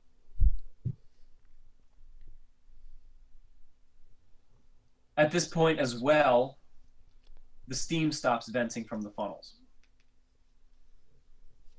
Thank goodness. I'm gonna jump back, actually, because I missed it. It happened a few minutes ago. But some sailors were outside of the officers' quarter, and they were just running the ropes, and they were just, I don't know what exactly they were doing, but they were doing some sort of movement. I'm doing a gesture right now that none of you could see, and if you could see this gesture, you'd know exactly what I'm talking about. But one of them was banging his elbow into the window, and that happened to be Officer Lowe's window. And he wakes up because of this, and he lifts the curtain, he looks out onto the deck, and he sees all these sailors getting the boats ready and swinging them out, and some lifeboats even being loaded. And he comes out onto the deck, and he says to Officer Murdoch, what is going on? And he's still in his pajamas. Everyone's in uniform. Everyone is evacuating the ship. And here's the 5th officer in his pajamas. And he's like, what is this? And Murdoch says, what, no one told you? Pittman was sent to wake you up. We're sinking. You might want to get your uniform on. So Lowe goes back into his cabin, puts his uniform on, and gets his pistol. Now, he was not issued a pistol by the White Star Line. This is a private gun that he brought on board. And then he goes back out onto the deck, and he starts loading up some of the lifeboats alongside. Lifeboat, which was the lifeboat with Pittman in it? Was it Lifeboat 5? I believe it was 5 or 3. Okay. I think it was 5. I think it's 3. I don't know now. because in my mind I thought it was 3, but I thought, oh, I'm probably getting it confused with third officer. So I told you I wasn't an expert with the officers, so it's up to you. if you could look that up real quick, please. When it happens, I'll tell you. That's all I'll know. Well, Pittman, third officer Pittman, is put into one of the lifeboats. Officer Murdoch says, Mr. Pittman, you're in charge of this lifeboat. Mr. Lowe, I want you to load it and lower it. Well, let's not forget that Pittman is the one who was supposed to wake Lowe up but did not. So they start lowering the boat, and it's getting closer and closer to the water. And then all of these lifeboats have holes in the bottom of them so that rainwater drains out when the ship is sailing. Nice. And you're supposed to plug it. And they're getting down close to the water line, and they realize they never plugged the boat. And Pittman and some of the other passengers worry and panic, and they shout up to Lowe. And they say, hold on, stop lowering the boat. We got to plug this somehow. Give us a minute while we search for the plug. And Lowe stops lowering. He leans over the side and he says, that's your own damn problem. And then lets them continue lowering. Boat And 5. We got into the water without being plugged. Yeah, it was boat 5. Boat 5, thank you. Mhm. And it starts flooding. It actually starts to sink. And they plugged it with a woman's hat. They never found the plug. They just plugged it up with clothing. And that was Lowe being a little cranky for not being woken up. I would be pissed off too, but I don't think I would take it out on a lifeboat full of people. Here in the animation we're watching E-deck, the grand staircase foyer flooding. No, we're not. Here we are. Oh, did you cut that? That's not in the. This is the rough That's not- edit. Oh, I'm sorry. I'm watching the other Yes. one that's YouTube. All right, my mistake. E-deck's grand staircase foyer is flooding right now. You just can't see it. It's going on inside it. I had a fun time editing the sounds of that. And Kyle did a really cool job animating the spray coming between the cracks of the door. But if you want to check it out, you can view it in the real-time sinking video that went viral last year. Hopefully it'll go viral again this year. That would be pretty cool. Top 20 million. So Lifeboat 7 and Lifeboat 5 have cleared the ship. 2 lifeboats on the starboard side. No lifeboats have left the port side yet, but they do have some lifeboats loaded. Matt, do you have a time for when Lifeboat 4 gets lowered to A deck? I think it was lowered already. Okay. Yeah. So I think we spun around and saw it get lowered. as I had mentioned, these lifeboats were meant to be loaded from A deck, which is the deck below the boat deck. So Lightaller plans to do this, and he orders that boat get lowered. Lifeboat 4, which is the second lifeboat on the port side. Lower that on down to A deck, and then he orders a bunch of passengers to go down to A deck, and he orders some crew to go down and load it. And then Lightaller moves aft and starts working on some other lifeboats. Lifeboat 3 is being lowered right now. Okay. Well, the crew and passengers go down to A deck to Lifeboat 4, but they can't get the windows open. Because the deck has been enclosed, don't forget. You can see it. It's just like this on Lifeboat 3. Exactly. It's the exact same situation here, just reversed on the port And side. there's glass in those windows. In Yeah. those big windows, there's thick, heavy glass. And you got to have a special key to open each window. You don't just unlatch it. You have to have a key, and they can't find the key. Yeah, the window's cranked down. Right, but you need the crank. You need the key to crank. And they can't find it. So they've got the lifeboat there. They've got a huge crowd of people, and none of them takes the initiative, and they literally just loiter there, probably for an hour. We'll get back to that. Water's rising at this point. The Turkish bath and the swimming pool are dry, actually, right now. Even though they're low on the ship, even though they're aft deck and forward, they're dry because they're protected by a watertight compartment, the watertight bulkhead. The way the flooding actually works is the water comes up from Scotland Road and the starboard passenger corridors on E deck. They come through the grand staircase, and the water trickles around the stairs and then down the F deck staircase. I think there was a Turkish bath attendant who happened to be down there in her cabin, and she saw the water trickling down and found her way up. So that's one of the creepy things about the sinking of the Titanic. Unlike some other ships, the water flowed very strangely throughout it. In fact, some passengers described a phenomena of almost raining inside the ship, and that's because a room above them was flooded, and they were in an air pocket, and the water was just trickling through the tiling and the floor. So the flooding really does some weird stuff. But the ship stays stable up until the end, which is the important thing. So now they're really sending up distress rockets, because while the Telegraph operators have the Carpathia and the Mount Temple and the Frankfurt and many, many other ships coming to their help, there's only one ship that the rest of the crew cares about, and that's those lights on the horizon. They don't know who that ship is, but that ship is definitely close enough to come and help them. And all they know is their telegraph is not responding. All right, so how do we contact this ship? It's about 9 miles away. How do we contact it if they're not answering their radio? Well, let's start firing rockets up into the air. Those rockets were specifically for that ship. And they're firing up the rockets. And in the animation right now, you see the bridge, you see the bridge wing, and on the wing of the bridge, the cab on the side, it's just about to go off frame, there's a lamp. It's that white lamp. And on the opposite side as well, you can see another one. And that's the Morse lamp, right, Matt? Mm-hmm. That's the Morse lamp, yeah. Those are Morse lamps. And there's a light switch. It's basically a light switch, a telegraph pad inside the bridge. And you type out a message, and it blinks those lights in Morse code. So that's how they're trying to contact this other ship. They're firing rockets up to get the attention, and then they're blinking the lights to communicate. There's boat 4, like we said it was. Oh, you can see it? Yeah, there it is. There it is. There's Lifeboat 4 hanging by A deck. And it's 1 a.m. 1 a.m. Titanic has been sinking for 1 hour and 20 minutes? Yeah.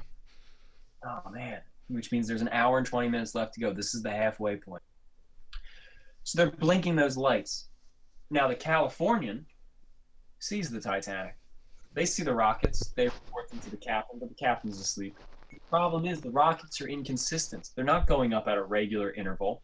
They're all different colors. And they just don't know what's going on. They see blinking.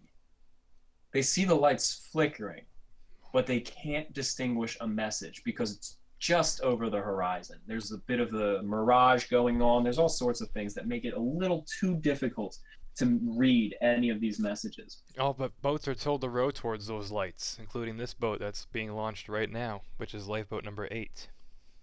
Yes. In fact, Lifeboat 8 makes it as far as 2 miles throughout the night. Mm-hmm. And then, so the Californian sees these blinking lights, and they actually try responding. They use their Morse lamp to try to communicate back, but neither ship can really understand each other. And that's the end of it. They don't turn their radio back on.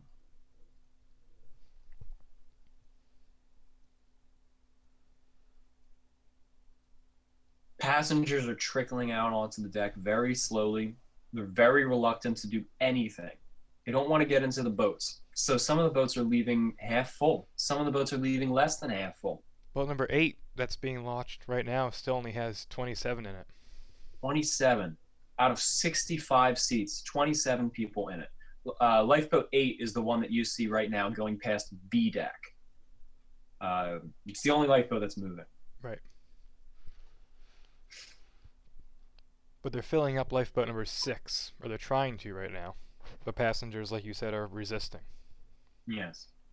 There's all sorts of reasons for resisting. I mean, in today we look back and we think, why would you resist? Well, that's because we know Titanic sinks. They didn't. This is the middle of the night. This is after 1 in the morning.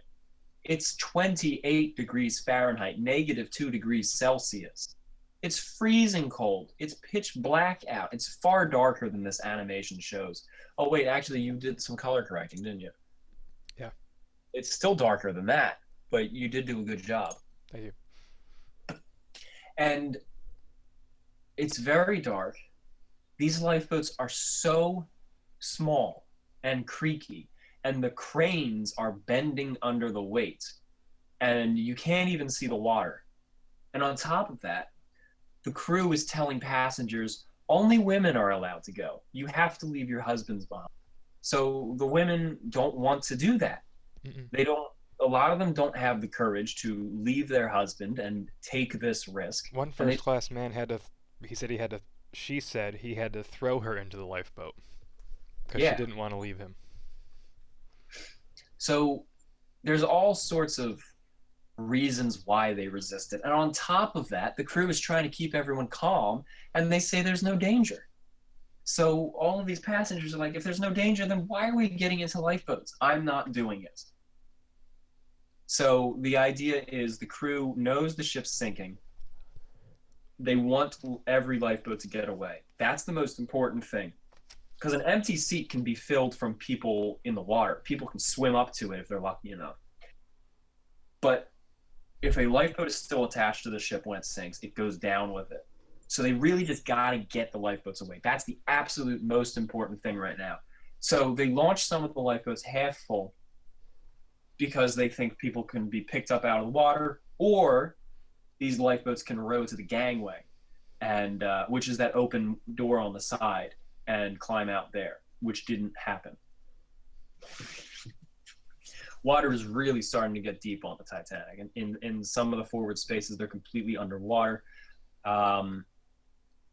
At this point now, if you were to go into the grand staircase on the boat deck and look through the well, which is the side opening going all the way down the decks where you could see the height, you'd see water at the bottom. In fact, you'd see water really climbing up. We might even be on D-deck soon. No, not just yet, but soon.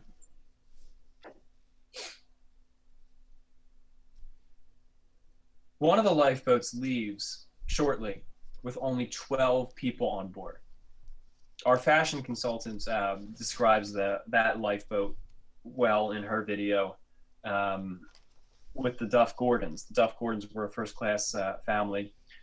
They were clothing and lingerie designers from London, and there were only 12 people in this lifeboat, and they were accused of bribing their way into having a private lifeboat. This is lifeboat 1 that we see hanging here. This is it, and I think we will actually get to see it start to leave. I think. Yeah. I don't think the camera pulls off of it before it starts to leave. So that's going to be loading up in a moment. I think it's about to go. I think it was around 105. So right here, Murdoch would be standing right by those cranes. Maybe 4 other sailors, plus an additional 5 separate sailers. 4 passengers. I think most of them were American. And then the Duff Gordons and their maid. Yeah, there she goes. And then Murdoch orders all the passengers, the Duff Gordons, the maid, the 4 men into the lifeboat. And then he turns to his 5 sailors and he says, get in. There's literally no one else on the deck except Murdoch and the sailors he keeps with him. So they launch the lifeboat. This entire area right here is empty of people, except Murdoch and the people I just described. So they start launching the lifeboat very slowly. Very slowly. I think it gets stuck on some cables on the way down, too. That's why. It gets stuck on a painter cable. Oh, right. Yes. Matt, question. Mm-hmm. Maybe it's a Kyle question, actually. If it's outside, it's Kyle. It's outside, then. These triangle things, I know they pivot and they go out perpendicular to the ship, but what exactly are they? Sounding spars?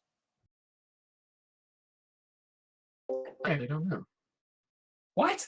The coaling outriggers? They're just big, like things, cranes or arms that swing out to the lower.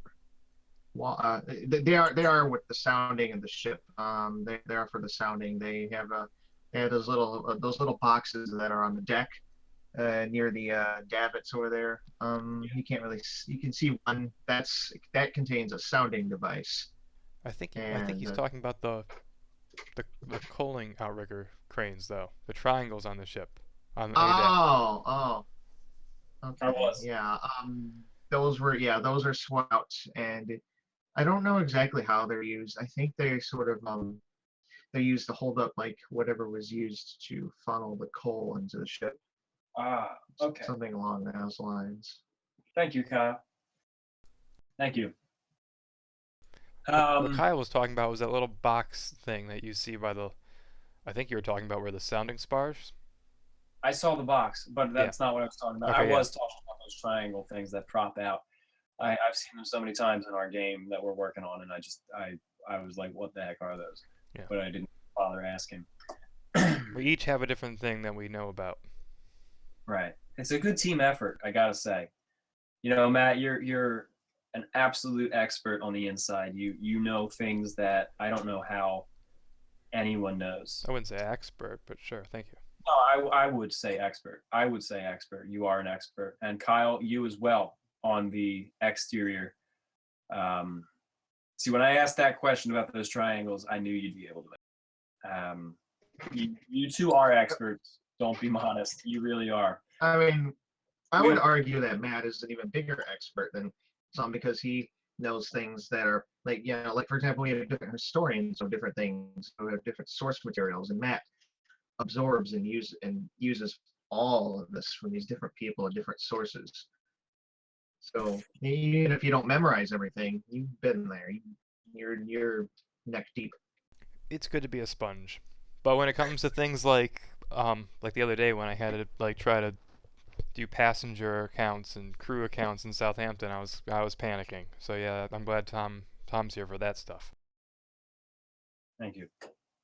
We've got good consultants as well. I think it's safe to say that none of us would be anywhere without them. You know, they're the ones who are always there, correcting things and feeding us sources and information. And so, yeah, it's a good team effort. It's definitely a good team effort that we've got going. Right.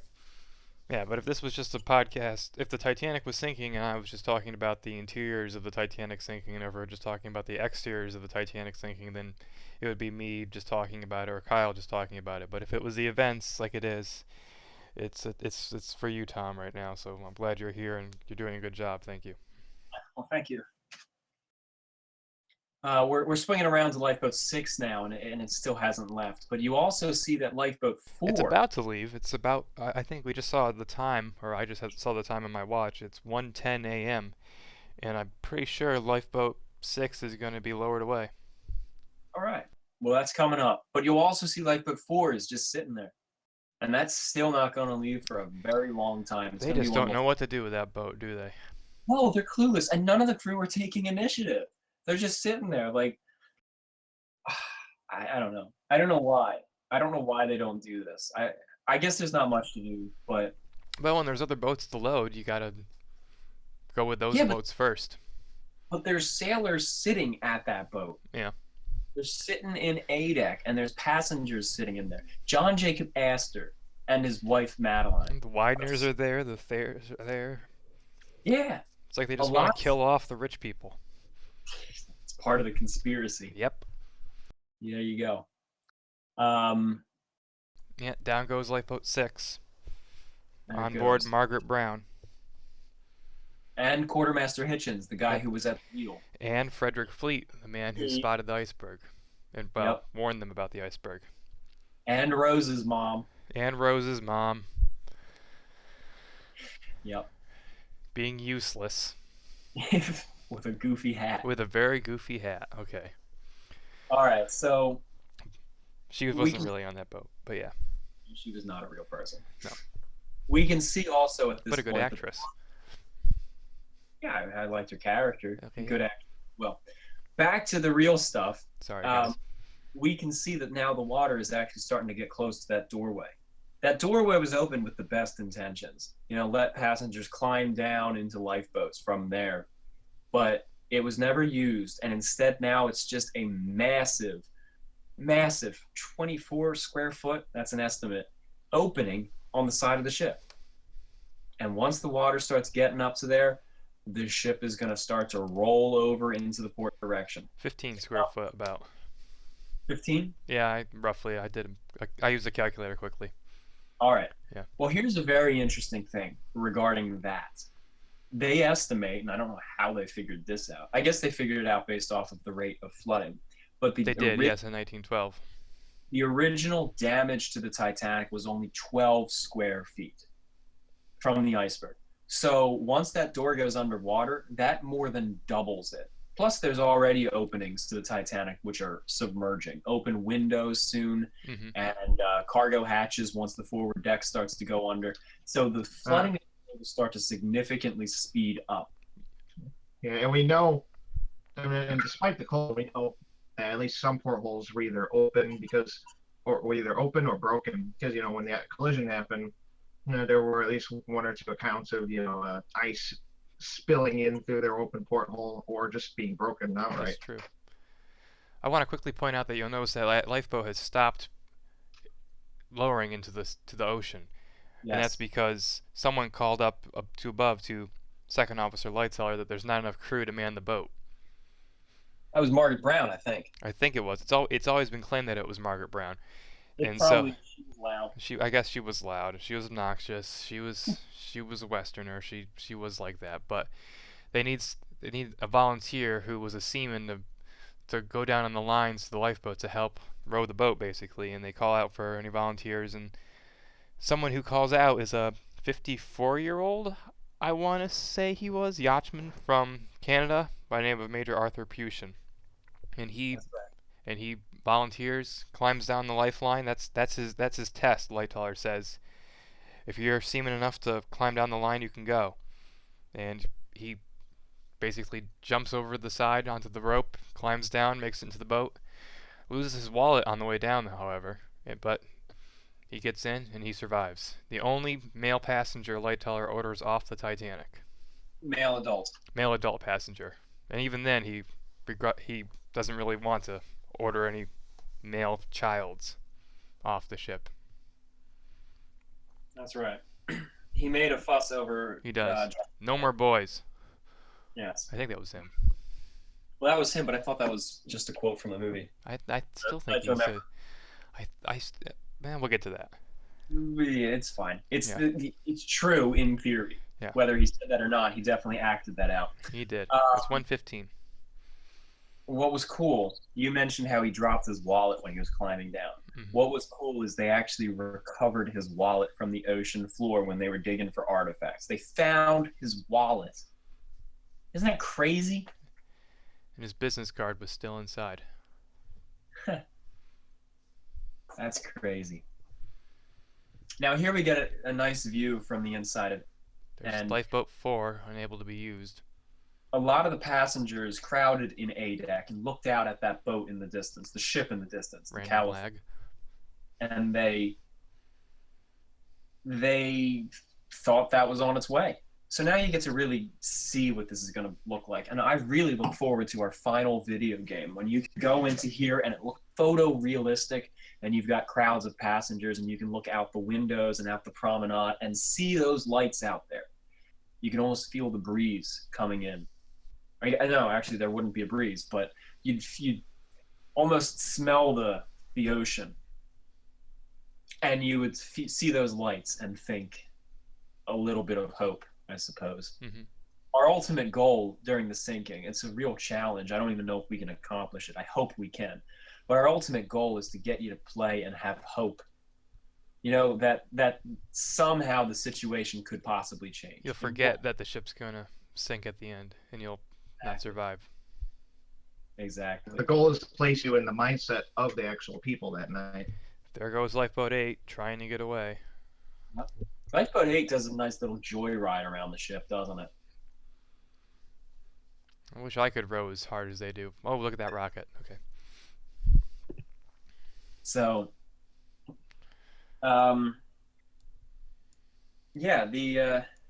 that's our intention with the game. We want you to be in the mindset of those on board so that you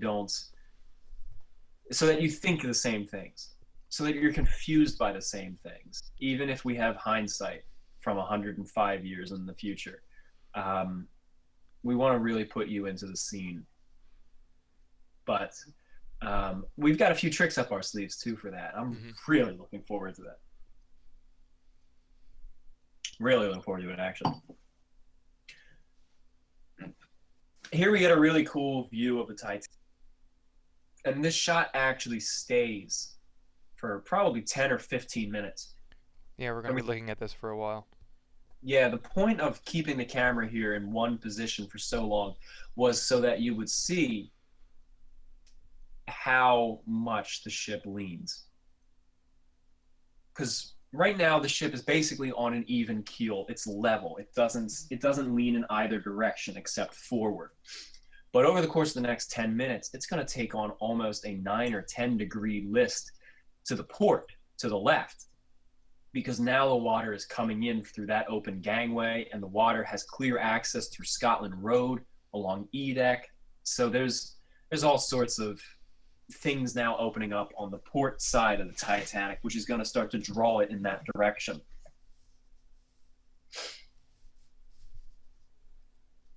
But I look at this shot and I see the lifeboats rowing away. I see lifeboat 6 rowing away in the background. What's this lifeboat in the foreground? Is that lifeboat 2? Oh, it's 8 still, right? Yeah. Is that 8? That's our 8. So it crossed over in front of the bow and then turned right? I know, it's heading towards the lights, so it's going to stay in that direction. Oh, I'm sorry, that is 8. That is it, yeah. Well, 8 was on the... Okay, all right. No, yeah. I got confused. It's my mistake. But I just... The ports are even. Them's on the starboard are odd. No, I knew that. I knew that. I definitely knew that. Yeah. But when we... when you Lifeboat looked at... 2, yeah, is the one you're thinking launches and goes around into the stern. Yes, that's where, yeah. That's my mistake. I don't need to explain my mistake. It's not important. The facts are important, not my mistakes. But my point was here, I watched these lifeboats rowing away, and I watched this shot, and I just think of what they must have seen from that lifeboat rowing away with basically the same view that we have right now, except darker. And the ship is still brilliantly lit up. You would not think there's any problem whatsoever, apart from the fact that it's down in the bow.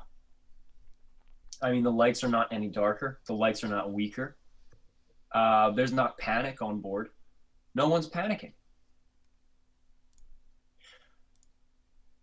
Some of the boiler rooms are evacuated at this point, especially the forward ones. Now they start to really start clearing out the engineers. Now, one of the popular legends of the Titanic is that the engineers all stayed at their posts until the very end. And it's a very noble legend. I love it. It's a part of the Titanic folklore and everything, and I don't mean to detract from it. But it wasn't done by all of the engineers. It wasn't like this unanimous decision done by all 230 some odd of the engineering staff. What happened was they manned the boiler rooms and the engine spaces, but as they flooded out, these engineers were given the choice: go up to the boat deck and try to save yourself, or move aft and reinforce the other engineers. It's really almost like a military situation in a sense, where they've got reinforcements going, they're strengthening their fortifications, they're doing every possible thing they can to hold back the enemy. And in this case, the enemy is the ocean. And when they're given that choice, naturally some choose to run, try to save themselves, and you can't blame them. It is a hopeless situation, and some choose to stay. A lot of it honestly depends on whether they have families or not, in most cases. Now you can clearly see at this point the ship is leaning 2 or 3 degrees to port. Now it's very clear, and it's going to only get worse. Water is starting to trickle in through the well deck, through the drains on the side, which were meant to let water from the rain drain out. Now it's flooding in the opposite direction as it's going underwater. One of the aftmost boats are being lowered from the port side. You can see it there. Yes. What number is that? Is this 16 or 14? 16, I think it is. Okay. there's a conversation which I really liked. It's one of those things that stand out for me, and it's between Second Officer Lightoller, Fifth Officer Lowe, and Sixth Officer Moody. And they've got those 4 lifeboats in the aft and getting ready to launch. Yes.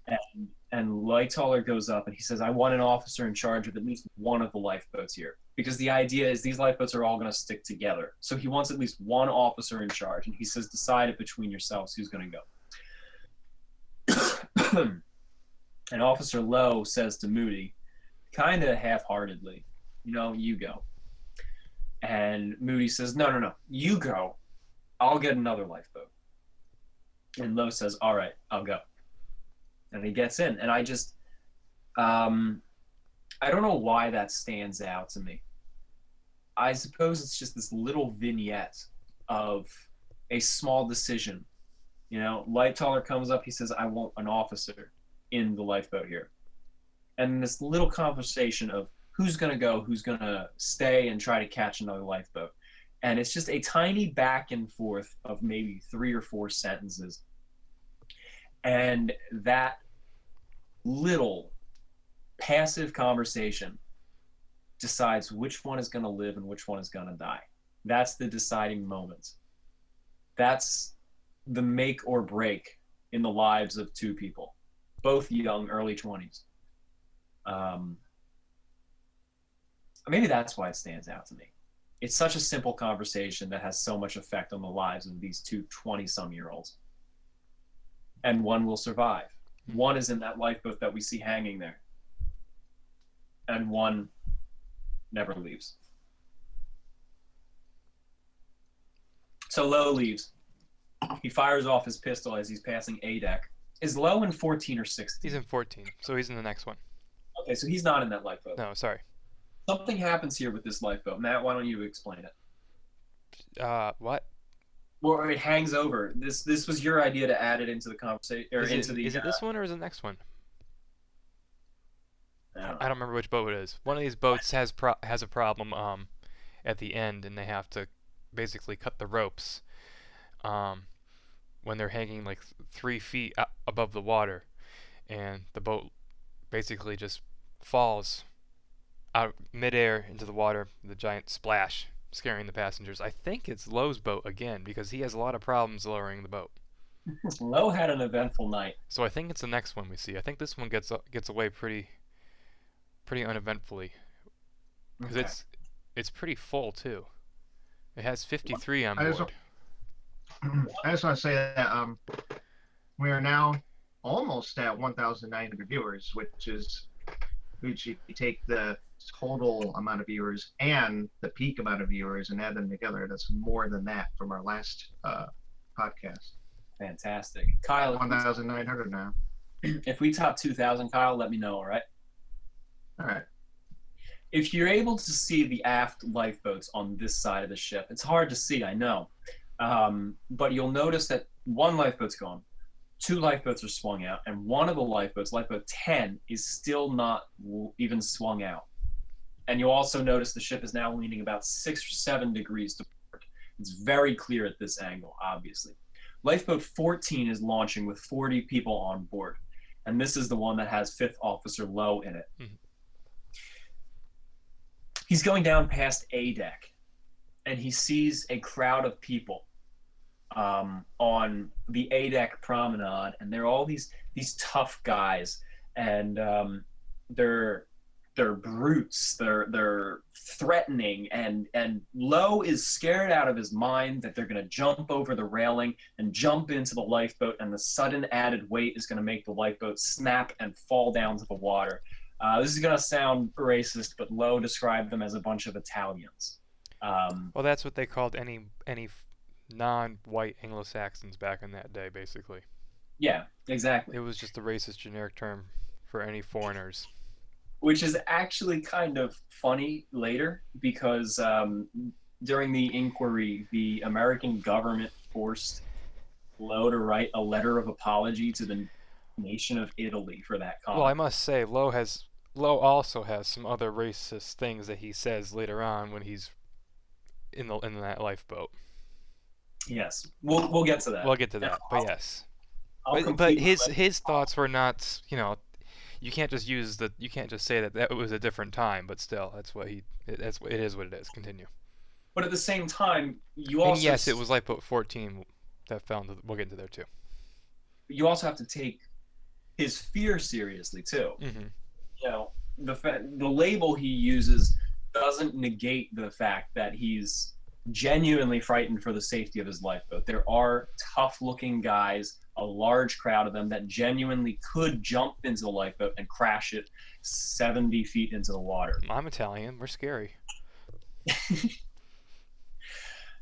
So what he does is he takes his pistol out, his private pistol, which I mentioned earlier. Yep. He fires warning shots out into the open water. And he fires maybe 2 or 3. It's a revolver. I think it's a Webley Mark III, Mark IV. And then the lifeboat continues going down. It's a Browning automatic. Is it a Browning automatic? Yeah, he had a Browning. What? Yeah, he had a Browning. What? I'm pretty sure he had a Browning.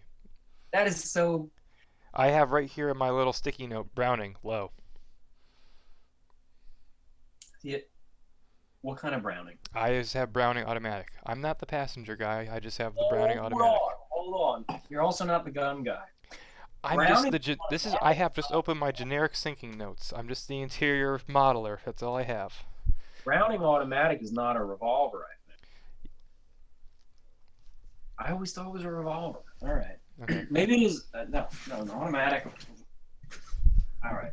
Anyway, I'm tangenting. Yes. The reception room on D-deck is now flooding. And water is coming in, and Well, it better be flooding. That door is submerged. oh, it's all right. I say it because the animation is going right now in the video. The Frankfurt, which has been difficult all night, on its way. In fact, the Frankfurt, as I mentioned, is a German ship. And there's a little bit of nationalism going on in the Telegraph room right now. And it's not entirely unfounded. It's unfair, but it's not unfounded. They're Germans, and they don't speak good English. They don't speak English good. Yeah. All right, Lifeboat 14 is about to drop into the sea, about 2 or 3 feet. All right. There it goes. Splash. Flash. So back to the Telegraph room. These Germans are not speaking English well, and they're breaking in, and basically the problem is they're interrupting the real communications with real ships that are actually coming and understand the situation. And they're asking rather ridiculous questions. They're asking, repeatedly, they ask, "Are you sinking?" And he's said it several times that we are sinking, we need help. And then they'll come back again in a few minutes and say, "Are you sinking?" So Philip starts getting really frustrated with them, and he tells them to go away. He literally tells them to stay out of this conversation. And they weren't close enough to help, so it's not like he rejected help or anything like that. But they were disrupting it. But at this point now, that ship, the Frankfurt, has said, "We're on our way."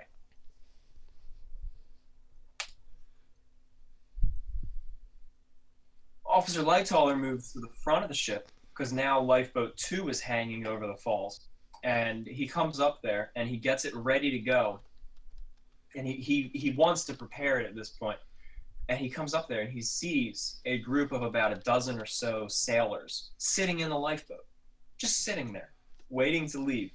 So Lightoller jumps in with his pistol. He unholsters it. Well, they didn't have holsters. It was just in his pocket. He pulls it out of his pocket and he threatens them. Now, this story changes. At some point in his life, Lightoller says he fires a gun at them. Sometimes he says he just brandished it to scare them. And of course, in the inquiry, he said we didn't have guns. Oh, there goes a rocket. There goes a rocket. So he kicks all of these men out of the lifeboat, and then he loads it up and calls them a bunch of cowards. He loads up the lifeboat and lowers it with empty seats. If this is the first time I was seeing Titanic from a lifeboat, I would think it was in danger. You know, I can't help but agree. you know, this is why I wouldn't get into a lifeboat if I was on the deck of Titanic. I would be standing there, not wanting to enter one of these tiny crafts, standing on this deck, thinking this is a very made well ship, and then until I was in a boat, you don't know until you rowed out about 100 yards or so and look back and see this, and you're thinking, okay, I made the right choice finally. Yeah, finally, for the first time in my life. Although at this point now, the 10-degree port list and about 8-degree forward list is quite noticeable. Your mind can't hide it. In fact, they were afraid the ship was going to capsize at this point, and they started trying to shift the weight of people to try to weigh down the opposite side of the ship. I think it was Chief Officer Wild who shouted out to the crowd, all passengers to the starboard side to even her out. Mm-hmm. As you had mentioned, looking back on the ship and realizing only then that it was going down, as one of the lifeboats was rowing away, some of the passengers remarked that they looked back and they just watched specific portholes. Like their eyes would focus on a single window, and it would be completely above the water. And they would watch it over the course of maybe a couple minutes, and they would watch that light slowly get swallowed by the sea. And then they would see it burning from underwater, fluttering through the green ocean, until it's eventually extinguished. I think extinguished was the word that some of these used. Right. I don't know if they meant it goes out or if it just fades out. The abyss. Either one, it's rather spooky. It is very spooky. I can't wait to actually have that effect in the game, because we still haven't mastered that with our animations.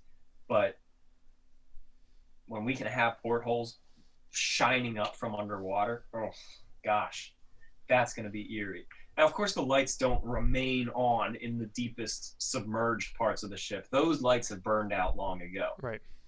Once water hits a light bulb, that bulb was exploding, more or less. Not always. Not always. If it was on for a long time. In some situations, the lights would remain on if they didn't burst on contact, and they would only do that if they're overheating. Right. Don't burst on contact. They actually have a decent chance of remaining on until the fuse box goes under, until the exposed wiring or circuits go under. And if the circuits and the fuse boxes are at a higher altitude on the ship, they won't burn out. Lifeboat 10 got away a little while ago. Or not 10, excuse me. That's 9. 9 got away. You can see it reaching the water line right there. Yes. The condensers just popped on as well. You can see by that lifeboat there's a bit of a waterfall coming out of the Titanic, and that indeed is what it is. They've activated... Water's falling out. What exactly is the condenser? Kyle? Well, it's basically. Well, I'm not sure why they would be using it now. I don't know. I keep thinking maybe it was pumps, but I don't know. It could have been. Well, I know why they're using it now, but could you just explain what it originally is? Basically, water goes in to the system, goes through the boilers, goes through the engines as steam, and after it's used in the turbines, it's funneled into the condensers, which turns the steam back into water, and maybe it would filter a little bit, I don't know, and then it ejects it from the ship. Thank you. The reason they're doing it now is because they've rerouted some of the pumps and some of the hoses, and what they're discharging through the condenser is actually water that's flooded into the Titanic, and what they're trying to do is pump out the seawater. Obviously, they're not going to save the ship, but at the very least, it's going to buy them some extra time. So that condenser has been activated to try to slow down the flooding. And it probably buys them about 10 or 15 minutes. which is why, if you notice, the water rises relatively on the Titanic. It takes about 20 minutes before it rises at all noticeable. And then over the course of the next 20 minutes, it rises very quickly. It's not long before the white sea deck lining of the forecastle is almost touching the water. But then it slows down again. Like right now, I mean, we've got cargo hatches submerged. We've got all sorts of openings exposed, and it's still going down somewhat slowly. It's still got about 40 minutes left. Mm-hmm. Well, that's because now they're fighting harder to keep the ship afloat. Now they're activating the pumps. Now they're activating the condensers. They're doing everything they possibly can to pump the water back out of the ship. And they're just doing the best that they can. And the wine is getting to me. But that's okay. That's great, yeah. Hey, you're like the chief baker. Charles Yalkin. Jaugen, Jahogan, whatever his name is. It's coming up on... Yalkin. Oh, we're at 2,066 viewers now. Oh, good. Fantastic. It's coming up on 140, by the way. What happens at 140? I'm telling you what time it is. Thank you. Well, lots of things happen at 145, so at 140... Then I'm going to take these 5 minutes to explain the story of Charles Yalkin. All right. Right now, That could be appropriate, actually, so go ahead. my number one hombre. I think it's He was the appropriate. chief baker of the Titanic. And I'm going to finish this bottle. He was the chief baker of the Titanic, and as the ship was going down, he was given the orders of loading up the lifeboats with bread from the pantries. I mentioned that earlier. And, well, you know, you run out of bread eventually, but you don't run out of alcohol. Not on a ship that big. So he makes it his own personal responsibility to make sure as little alcohol goes down with the ship as possible. All right, So- let's start exaggerating Titanic myths, shall we? I'm going to exaggerate this one because it's fun. Okay. So he goes down, he gets some alcohol, he retires into his cabin, he's there, he has a glass of whiskey, and he just enjoys himself for a few minutes. At this point, he more than likely has no intentions of saving himself. And he just takes on some whiskey. And he wanders off, he throws some deck chairs out the A-deck promenade. He goes back to his cabin to get some more whiskey, but at this point his cabin's underwater. But he's pretty buzzed. He's not as drunk as everyone says he is, but he's pretty buzzed. And he's definitely enjoying the evening. Or at least enjoying it as best as one can. And he goes up onto the deck, and as I said, he was throwing the deck chairs overboard, and the reason for throwing these deck chairs over is so that anyone in the water had something to cling to so that they can, you know, rest in the water and have a better chance of not drowning. Yeah, and at some point or another, Thomas Andrews was observed doing the same thing, throwing deck chairs over. Yeah, there's also the story of one passenger who tried to strap a bunch of deck chairs together to make a bit of a raft. I don't want to give the full story of Charles Yalkin until the second half becomes relevant, which will be in probably about a half hour. Mm-hmm. But I just love this view right now. I absolutely love this view. Looking across the forepeak, back towards the superstructure, and it's so calm. I mean, it's such a calm shot. The ocean is just gently lapping up more and more of the ship. You can watch the railing slowly go down, maybe every second, down by half an inch. And it's just stable. It feels so stable. But it's not stable. It's just deceptive. It's beautiful and haunting to look at it right now. With the ropes from the cargo crane, or the anchor crane, sorry, just disappearing into the ocean. It is beautiful.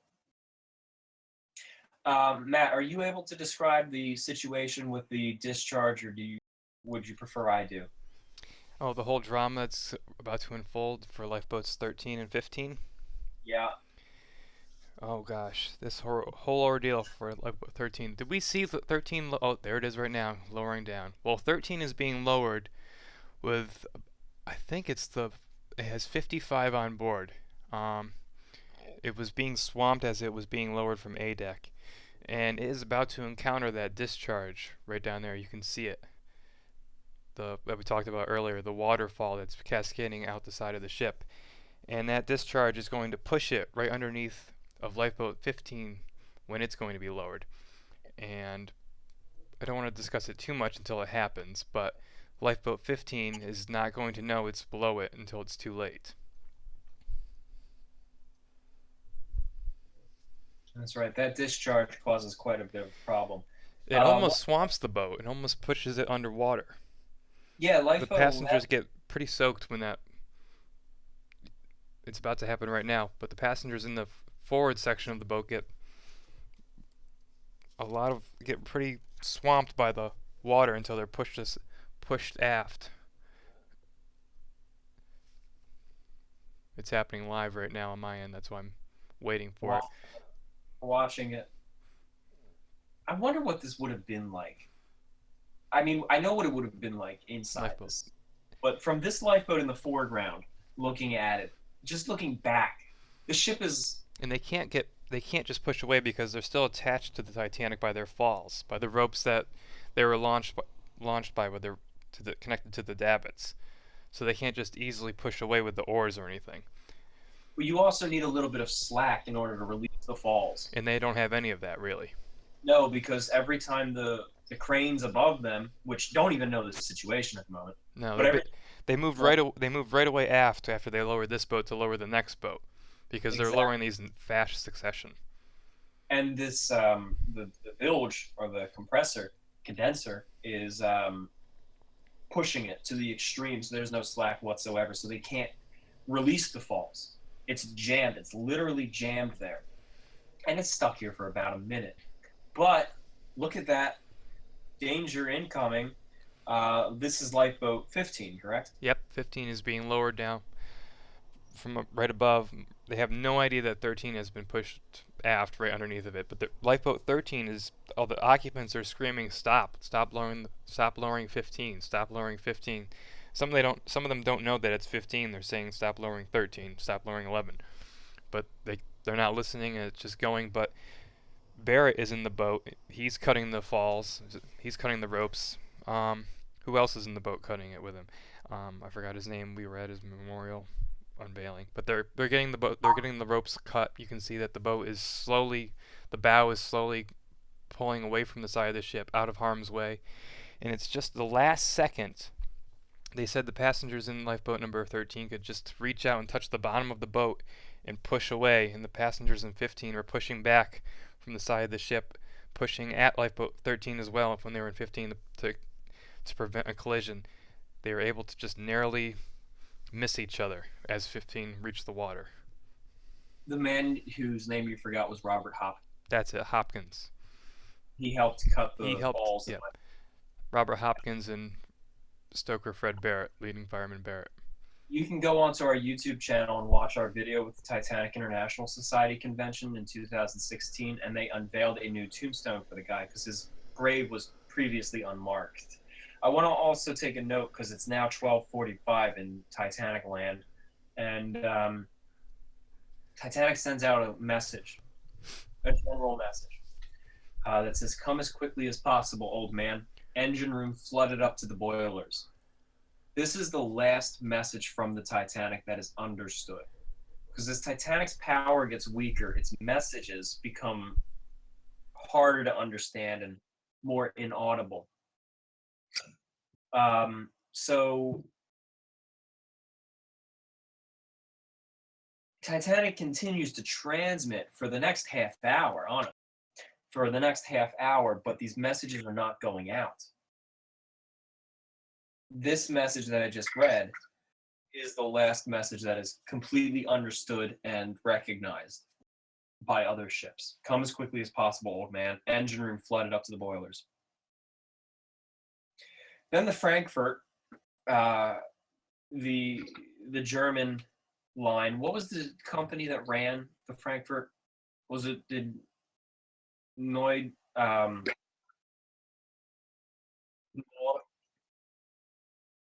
Norddeutscher Lloyd line? Yes. I'm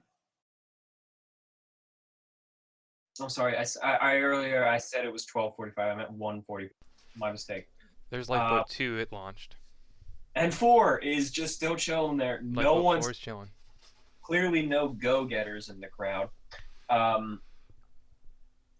So yeah, the Telegraph from here on is essentially useless. But the German ship that I mentioned, which said it was on its way, now they're confused again by the situation. They ask, "Are you sinking?" And basically the problem is earlier they said we're on our way. And Phillips was a bit relieved. All right, they might not understand us, but they're on their way at the very least. But now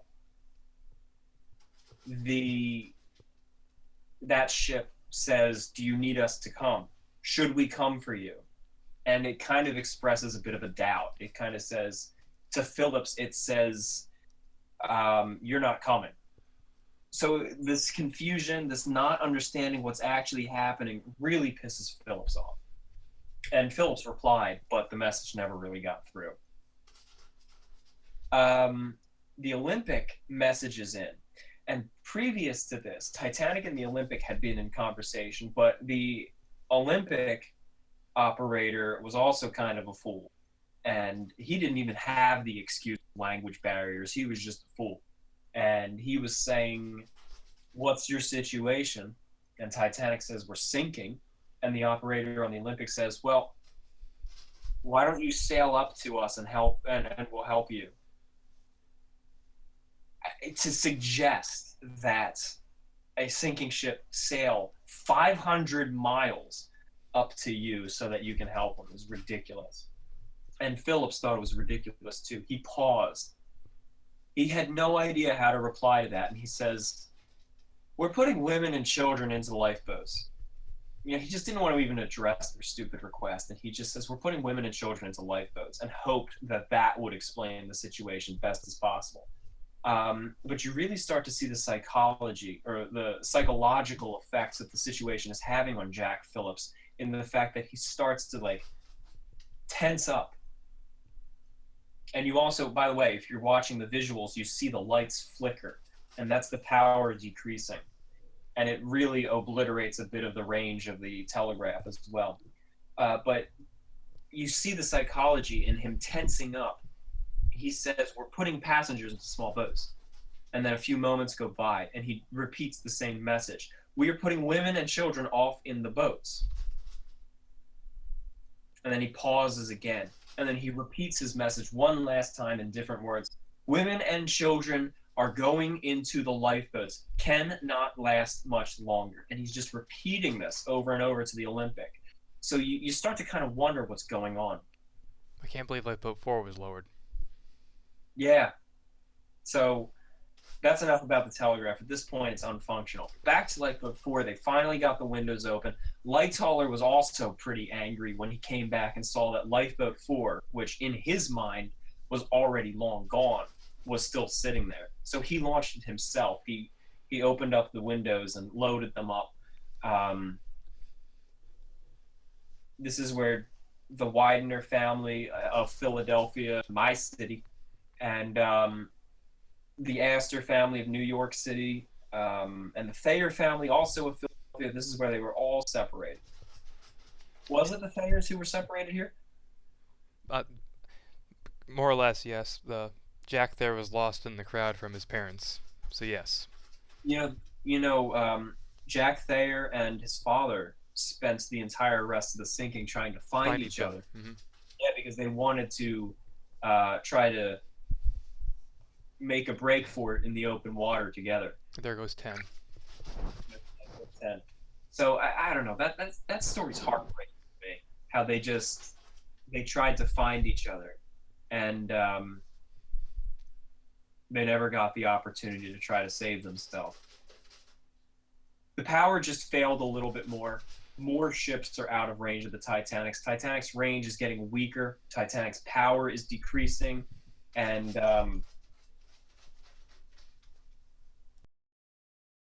the Telegraph can't transmit as far.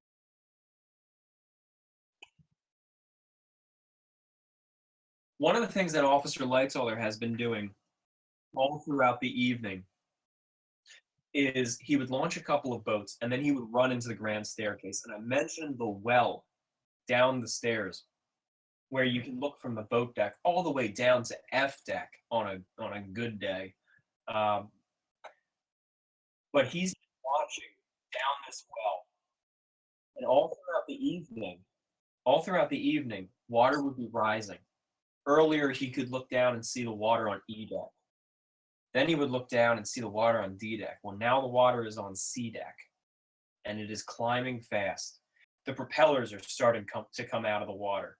Most of the lifeboats are away, and unfortunately, now the passengers realize this is it.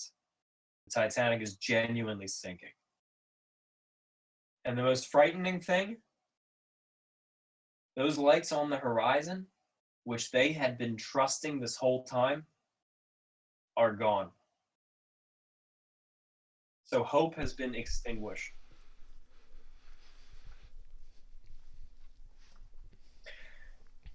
One of the things that I actually enjoyed producing from a creative standpoint, it's absolutely terrifying from a historical standpoint, but from a creative standpoint in producing the film, which I originally did it for, and then now for the game, the sounds the Titanic is making as it's going down, the grinding and the moaning. There was something about the sounds which just always haunted me. And if you watch our Britannic sinking video with the narrations, Nurse Ada Garland describes it. No, I'm sorry. She describes it as a beast calling for help up until the very last. She's referring to the whistles, actually, which were blasting, but the simple metaphor of these ships being like some wild animal or something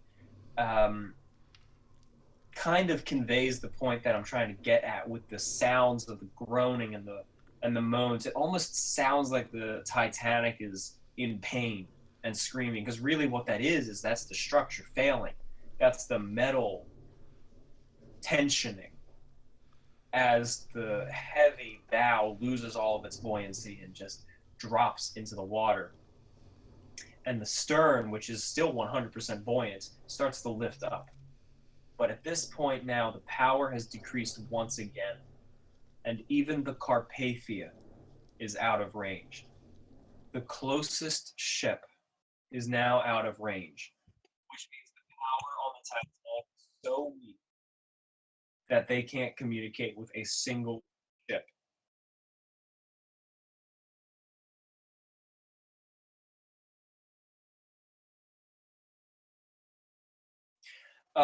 Matt, what's our time at?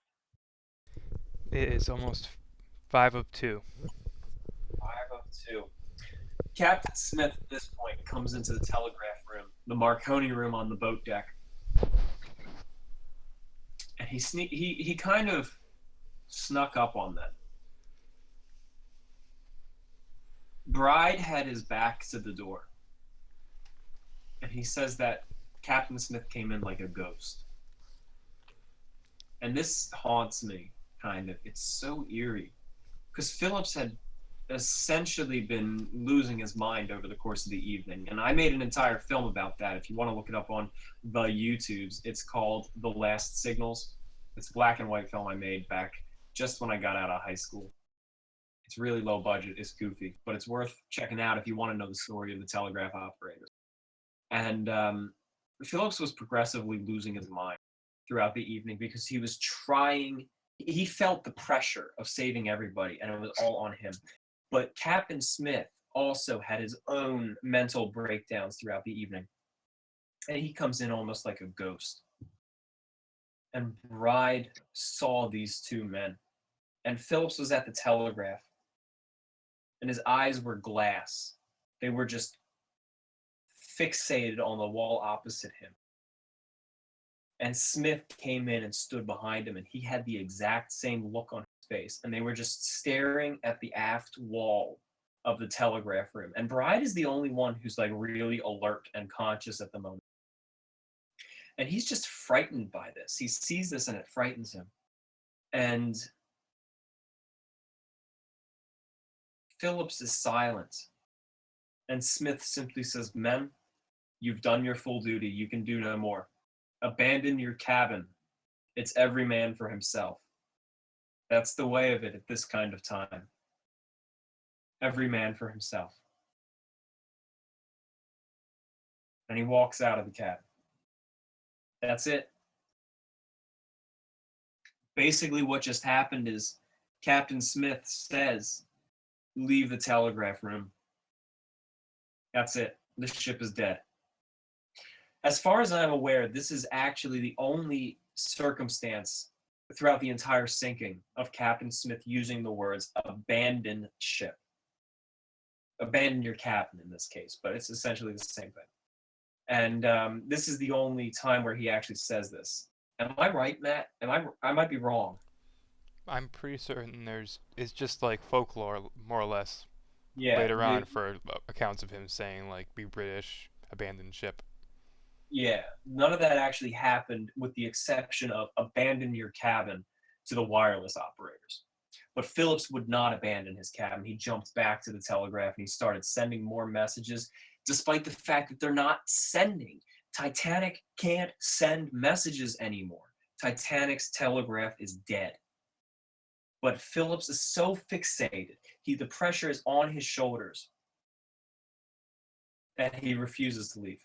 And Bride is screaming at him. His assistant, by the way. His assistant is Harold Bride. And Harold Bride is screaming at him. "Didn't you hear the captain? It's no use. The power's gone. You're not transmitting. We have to go." Captain Smith leaves and links up with Chief Officer Wilde and Thomas Andrews. And I can't help but wonder what's going through the three of their heads. I mean, none of these three survive. And I wonder if at this point they know they're not going to survive. Certainly Captain Smith knows he's not going to survive, and almost certainly Thomas Andrews knows he's not going to survive. We can only speculate that Wilde knows it at this point. So I'm sure the mood between the three of these must have been indescribable. But the three of them link up and they grab the captain's megaphone and they start walking around the deck, shouting out orders to the lifeboats that are already rowing away. And they're saying, "Come back to the ship and pick up more people. You have empty seats. Come back to the ship. This is an order." And none of the lifeboats come back. At this point, also Collapsible C, which is the lifeboat we see right now, is leaving the Titanic with Bruce Ismay. Did Lifeboat D... How many? Oh, I'm sorry, Kyle. Go ahead. How many passengers were on the Titanic? I've never got the number down. On the Titanic? Yeah. 2,208. Really? Well, we're up to 2,207 viewers now. One more. Get one more, and we've got everyone on the... Went down to 6. Well, it jumped to 2,216, so... Oh, now we're up to 2,217. Yep, okay. So we've surpassed the number of people on the Titanic. Now comes the awkward question of who's going to get into a lifeboat. Well, 1,496 aren't. Okay. So Lifeboat C is leaving the Titanic, and that has Bruce Ismay in it, the owner of the Titanic.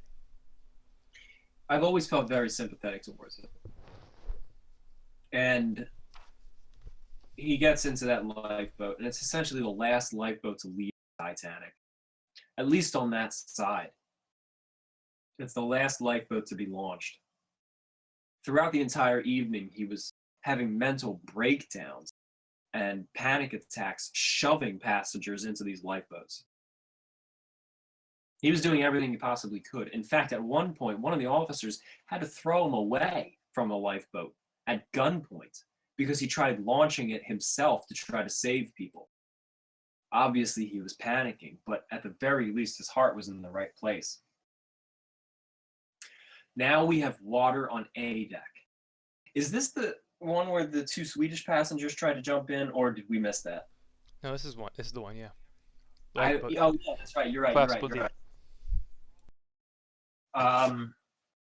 Collapsible D is the lifeboat we're looking at right now, and it's going to be launched in a moment. And this is the absolute last lifeboat to leave the Titanic by the proper launching mechanisms, which are the cranes, the davits, which we see.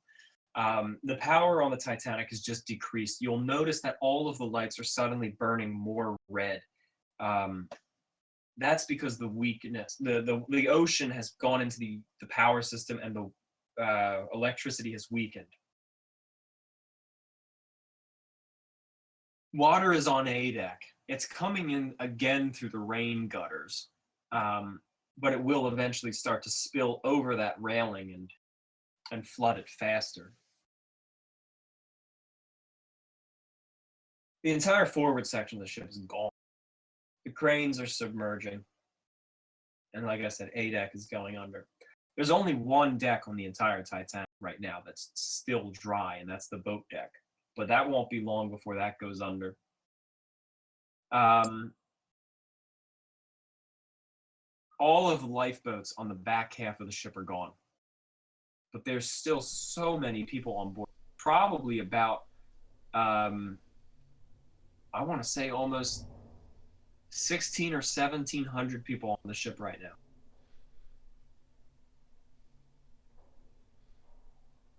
Definitely 1,600, yeah. Definitely 1,600. And there's only 4 lifeboats left. No, 3, sorry. 3 lifeboats left. And none of them have a capacity of 65. None of them are the large lifeboats. And none of them are going to leave full. No, none of them leave full. Well, wait. Well, no, you're right. Collapsible D, this lifeboat in the foreground, is now being launched with 20 people on board. And as I said, this is the last lifeboat to actually be launched. After this, there's only 2 lifeboats left on the Titanic. This is very interesting. I always found it kind of, I don't know. I guess it's just putting myself in their shoes. It's creepy and frightening, honestly. But there's 2 passengers. They're both Swedish, I believe. They're both from first class.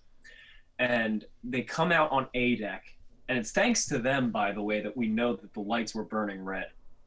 And they come wading through the water, and they see that lifeboat. And they climb through that opening. They walk into the water, still with their feet on the submerged deck.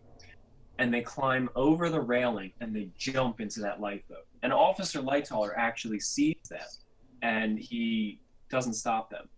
He had the temptation, for some stupid reason, to tell them to get back, but he thought consciously in his mind, nah, I'm going to let them go, because I would have done the same thing in that situation. One of the Swedish passengers was Maurice Bjernström Khan Steffensen, and I forget the other guy. The pronunciation on that was not great. Hugh Wollner was the other one, by the way. Oh, he was not Swedish. No, he wasn't. I'm going to let my pronunciation slide because that's after 3 glasses of wine. So now Collapsible D has cleared the ship. A deck is seriously sliding underwater. And with every deck that starts to submerge, the Titanic has a tendency of wanting to sink faster. The only reason it doesn't just drop is because of the safety features that were implemented and the crew really fighting against it. Matt, I'm going to ask you to take over for just less than a minute. All right, sure. But at this point, Andrews, Smith, and Chief Officer Wild accept the fact that no lifeboat is coming back, and they give up hope for trying to call them back. So, excuse me. They tried with several boats, including Lifeboat 6, which had Margaret Brown on board. They called the Lifeboat 6, who had Quartermaster Hitchens at the helm, and when he told the occupants of the boat that they weren't going back, he said to them, "It's our lives now, not theirs," meaning we're looking out for our own lives. It's time to save ourselves. We're not going to go back and try to save anyone else, and they didn't return to the Titanic. Even though, like we said earlier, Lifeboat 6 was lowered with 23 passengers on board for a lifeboat with 65. A lot of the reasons we talked about passengers not wanting to leave the Titanic because they didn't want to leave the safe-looking Titanic. It was a large ship that was sinking steadily. It didn't seem like it was in any danger of foundering. But another reason was the crew. The crew weren't positive that these lifeboats could hold large numbers of passengers. They weren't sure that 65 persons could actually be held up by these new davits. So they didn't want to fill them to their full capacity of 65. So they lowered them with only 30, 32, 36. It wasn't until the end when they knew they were running out of time that they had to fill them up with 40, 55, or even 68 at some point. So it was a combination of factors actually that caused these lifeboats, which could have held 1,178 passengers and crew, I believe, total, that only got away with 712. The lifeboats that weren't even full could have held a lot more. Hello again, Tom. I'm back, by the way. Yeah. It's 2:09. You're almost out of time. Titanic's almost out of time, actually. Yeah. They did indeed test these. I was just talking about how the crew didn't fill the lifeboats because they thought they could buckle under the weight. But they did test the lifeboats. The lifeboats were sturdy. They could hold 70 full-grown men. 70 full-grown. Mm-hmm. Yeah, they did boat tests, actually. A lot of people like to say that they never did a boat drill, but they did, actually, in Southampton. And they did it again in Belfast. Yeah, we talked about the boat drill in Southampton in our departure podcast. Lifeboat Collapsible A was just lowered down to the boat deck from the top of the officer's quarter deck. Here's the fun thing about these two collapsible lifeboats. There's no actual system for getting them down because they never thought they would be used. There's no way to get them down. I mean, like, have you ever thought about that? There's no easy way to get these collapsibles off of the roof. And they always just kind of took them for granted at the time. They had a way on Olympic, but I don't think it was integrated on Titanic. Right. This was literally just a novelty. It was a decoration. But, hey, it saved, like, the lives of 60 people. So those were nice decorations. At this point, gunshots are heard from Officer Murdoch's position. That's not necessarily to say that it was Murdoch himself who did the shooting, but there was shooting going on from some of the officers. Water is now coming up onto B deck in the grand staircase. I mean, water is on the boat deck already, but in the grand staircase, water is on B deck, and it's coming up fast. This is about the end now. Oh, yeah. It's about to get real. This is a lot to describe. Over the course of the next 10 minutes, I probably have about an hour's worth of material. So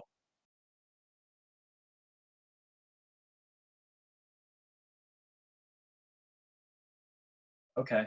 All right. Yes.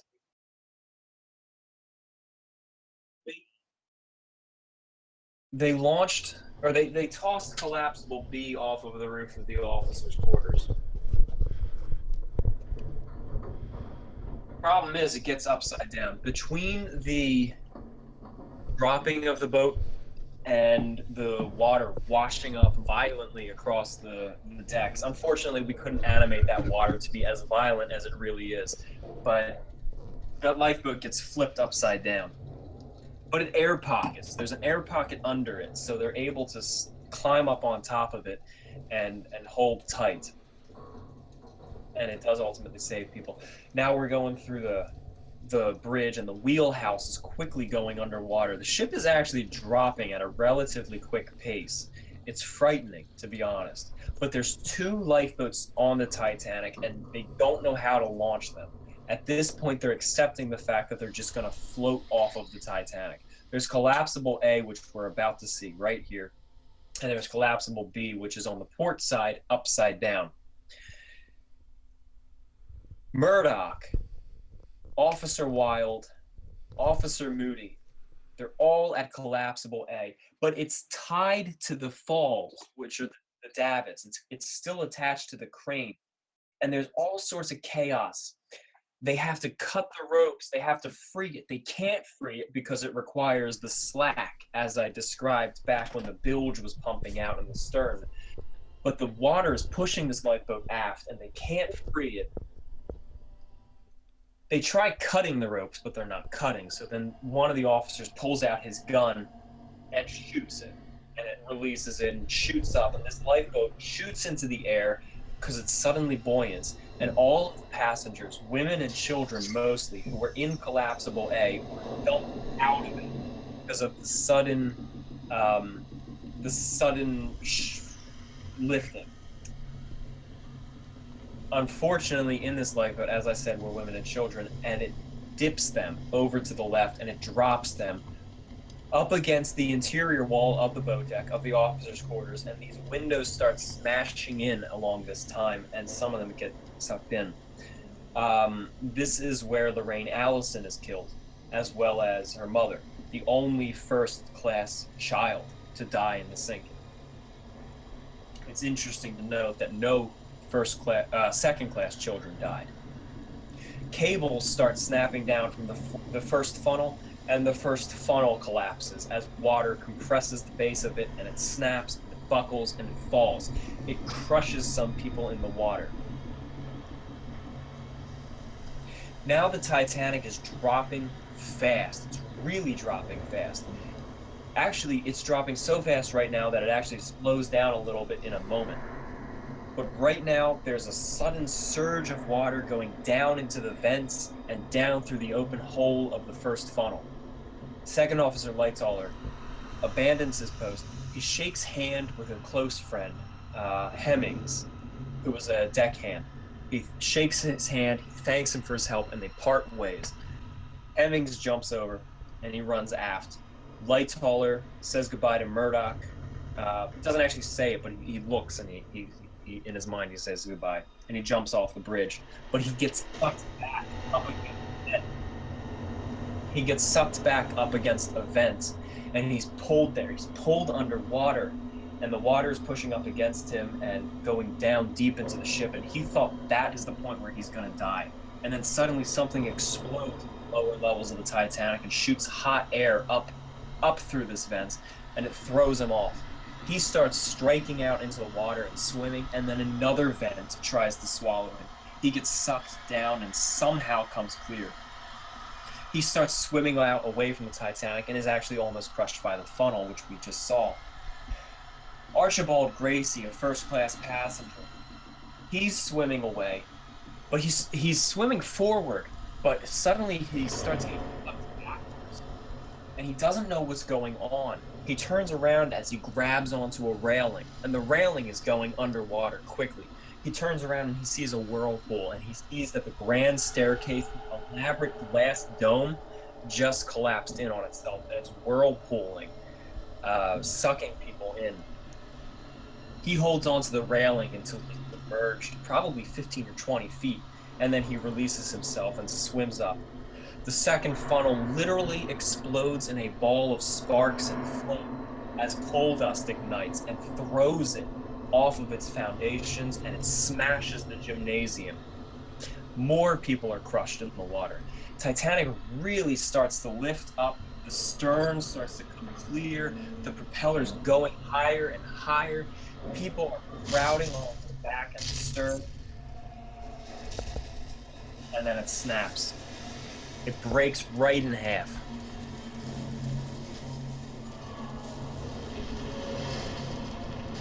And then down it goes. Power is out. The emergency lights actually do remain on for quite a few moments afterwards. And then the stern starts to pull itself up into the air because it's still attached by the bottom of the ship. The keel is holding tight. And 105 years ago, to the absolute minute, the Titanic is broken in half and it lifts up. 1,500 people cling onto this giant piece of metal as it rolls over. Airtight compartments, the refrigeration compartments, start to explode and rip out sides of the superstructure. Decks are shredding off of it. The cranes are coming loose and falling, swinging out into the water as the Titanic rolls over onto its side, shredded in half, and slowly goes. Now the baker, who is drunk, a little bit like I am, he's holding on to the side, and he describes the Titanic as rolling over, watches a crowd of people fall up against the railing, and he holds on. He actually climbs over the railing, and now as the Titanic is sideways, he walks along the side of the ship, the hull of the ship, and he rides it down, almost like an elevator. People are holding onto the railings, and they're losing grip, and they're dropping down, they're hitting each other. The lights now go out, even the emergency light is dead. Every last piece of power that the Titanic has had is gone. It heaves itself up into the air. The propellers come clear once again. And the problem is the water is coming in faster than the air can actually escape. So windows start blowing from their frames. Decks start shredding up. Wood is thrown up into the air. People are thrown off the ship. It's hard to see from the lifeboats. It looks just like a silhouette, but there's actually 2 or 3 or maybe even 4 people who are still clinging onto the Titanic who will survive the night. And this is where we get their information from. Titanic's ripping itself apart as it drops. The bow is already gone. The forward half of the Titanic is gone, dropping to the ocean floor. The stern, the air is slowly escaping it. It's bursting. It's ripping itself to pieces. And if you see the wreck site, if you see Ken Marshall's beautiful paintings of the wreck site, you see just how much of a nuclear wasteland the stern of the Titanic became in these violent few minutes. And then Titanic is gone at 2:20 a.m. 105 years ago exactly.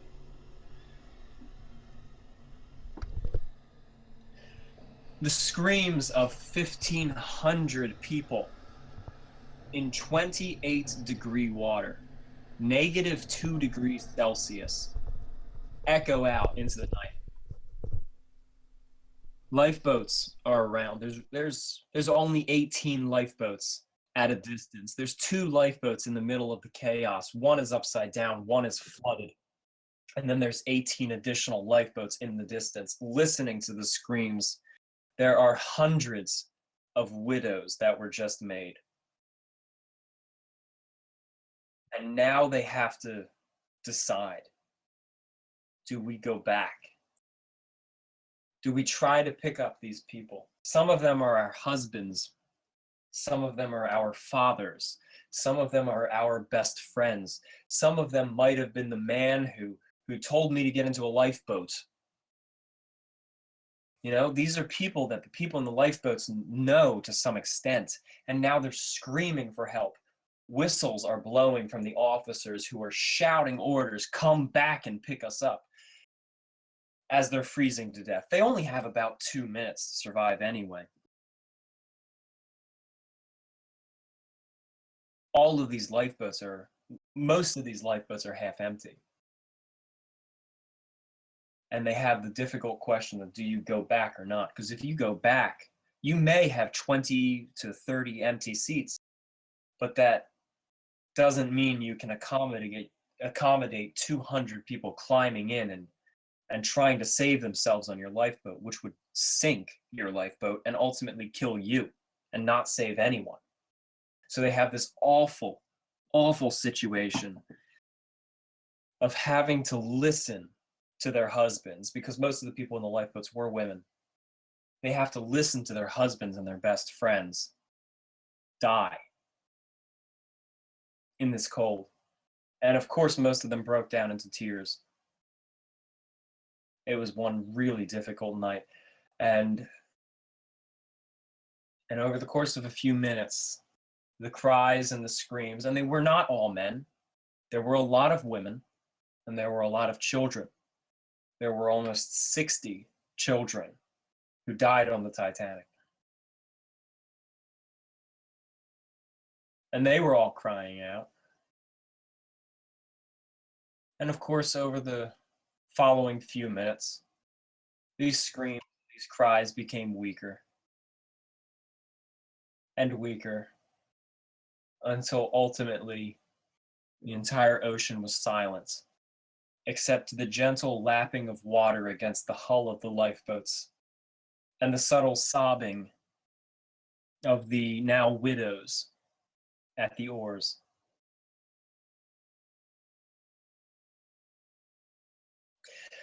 In the inquiries after the Titanic, one of the survivors was asked to describe the screams, and he couldn't. He begged the investigators not to ask him to describe the screams. He said they were the worst sounds that he had ever heard in his life, and then he corrects himself. And he says, actually, the silence that followed, that was the worst I had ever heard.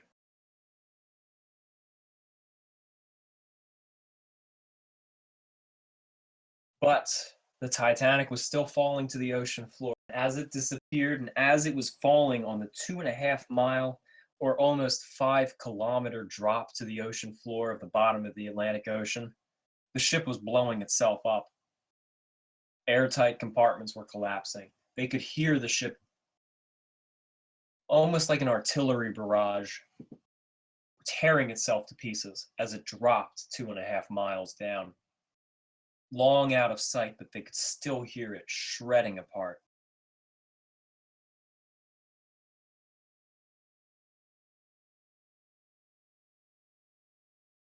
Officer Lowe, 5th Officer Lowe, excuse me, sorry. 5th Officer Lowe, in charge of Lifeboat 14, even though he wasn't exactly the kindest man all throughout the sinking, he was the only man to order his lifeboat to come up alongside other lifeboats and go back and pick up people from the water. He was the only one. Margaret Brown did try to get her lifeboat to come back, but they couldn't find the wreck site. With no visual aid, you can't find it. But Officer Lowe, he brought Boat 4 and a couple others alongside him, and he took everyone in Lifeboat 14 and he put them into other lifeboats. So he now had a completely empty lifeboat with the exception of himself and maybe 4 to 8 other people to work the oars. And then they row back. All the while they're hearing the screams. And then they get back. And it's silent. And everyone is dead. James Cameron did a fantastic job recreating this scene. And the actor who played 5th Officer Lowe, Ian Grufford, I think was his name, did a wonderful job as well. They go rowing back and it's just silent and it's just a mass of 1,500 bodies, give or take the ones who were still trapped inside. And they're all frozen. And he simply says, "We've waited too long." They do manage to pick up 4 or 5. Matt had mentioned that he has another instance later during the sinking, and that was here. There was a Chinese man, didn't speak a word of English as far as we're aware. And he was standing on a deck chair or some piece of debris. A door, I believe. A door? Mm-hmm. He was a sailor who fashioned himself a raft out of a door. Thank you. An actual door, not just a piece of wood. He calls out for help in Chinese, and Officer Lowe actually hesitated to pick the guy up. For a second, he thought it would be a waste of time to rescue a Chinese man. He didn't even think he was Chinese. He used a derogatory term for a Japanese man. All right, well, so, yes. Still. Same. Yes. Well, but then he said the cries were just too pathetic, that he had to pick the guy up. And he picked the guy up. I think his name was Fang Li. Or Fang Lang. Yeah, it was a rhyming name. Mm-hmm. Picks the guy up, and he climbs into the lifeboat. Doesn't say a word, apart from probably Shishya, which is thank you in Chinese. Shishi. And he picks Shishya. Xia. He picks the guy up, and he actually said later in life that he did hesitate to save the guy, but when he picked the guy up, he didn't realize how good of a worker he'd be or how good of an oarsman he would be, because the Chinese man grabbed an oar and was one of his best sailors. And he says if he knew just how wonderful of a sailor this man would be, he would have saved him 10 times over. So, I mean, it's kind of funny. I mean, yeah, it's racist, but he saves the guy in the end, and he learns a lesson. The scene is deleted from the movie, but you can watch it on YouTube perhaps, or you can buy the Blu-ray. James Cameron filmed it, and the guy who plays the Chinese man, Fang Lang, is actually one of the special effects guys for the film, which is pretty cool.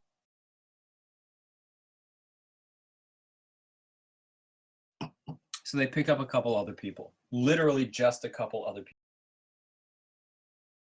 But everyone else is dead. It's literally just a sea of bodies and lifeboats. And debris. The ocean is covered in cork from the refrigerated spaces and casings, and untold amounts of debris, pieces of staircases, cabins, who knows what else, deck chairs, chairs from the dining saloon. And the ocean is littered. It's an entire debris field of bodies and debris, as Kyle says. But it's a clear and of course Go on, Kyle. And of course the pall that was hanging in the air, limited in height by quite possibly the very pressure temperature differential that may have caused them to miss the iceberg in the first place. Yeah, there was a plume of steam or mist or something that rose up from where the Titanic disappeared, and it went up into the air, almost like a little bit of a steam mushroom cloud. But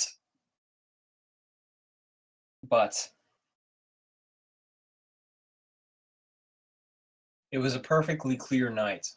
There was a bit of a haze on the horizon, which was more than likely the mirage, which concealed the iceberg and sank the Titanic.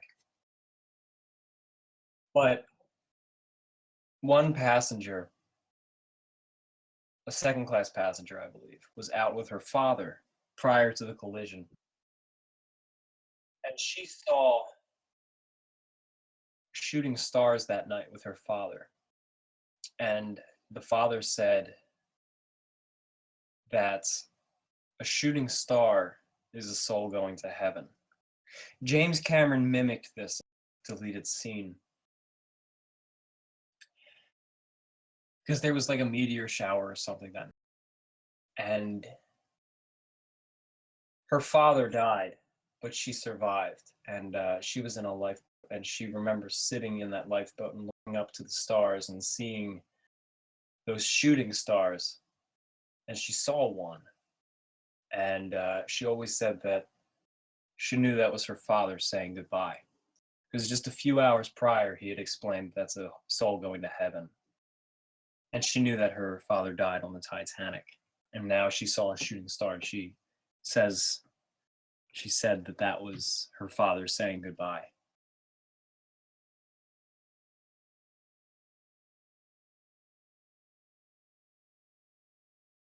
It would be another hour and a half of aimless drifting in the open ocean, the open North Atlantic, freezing cold, sub-freezing air and water.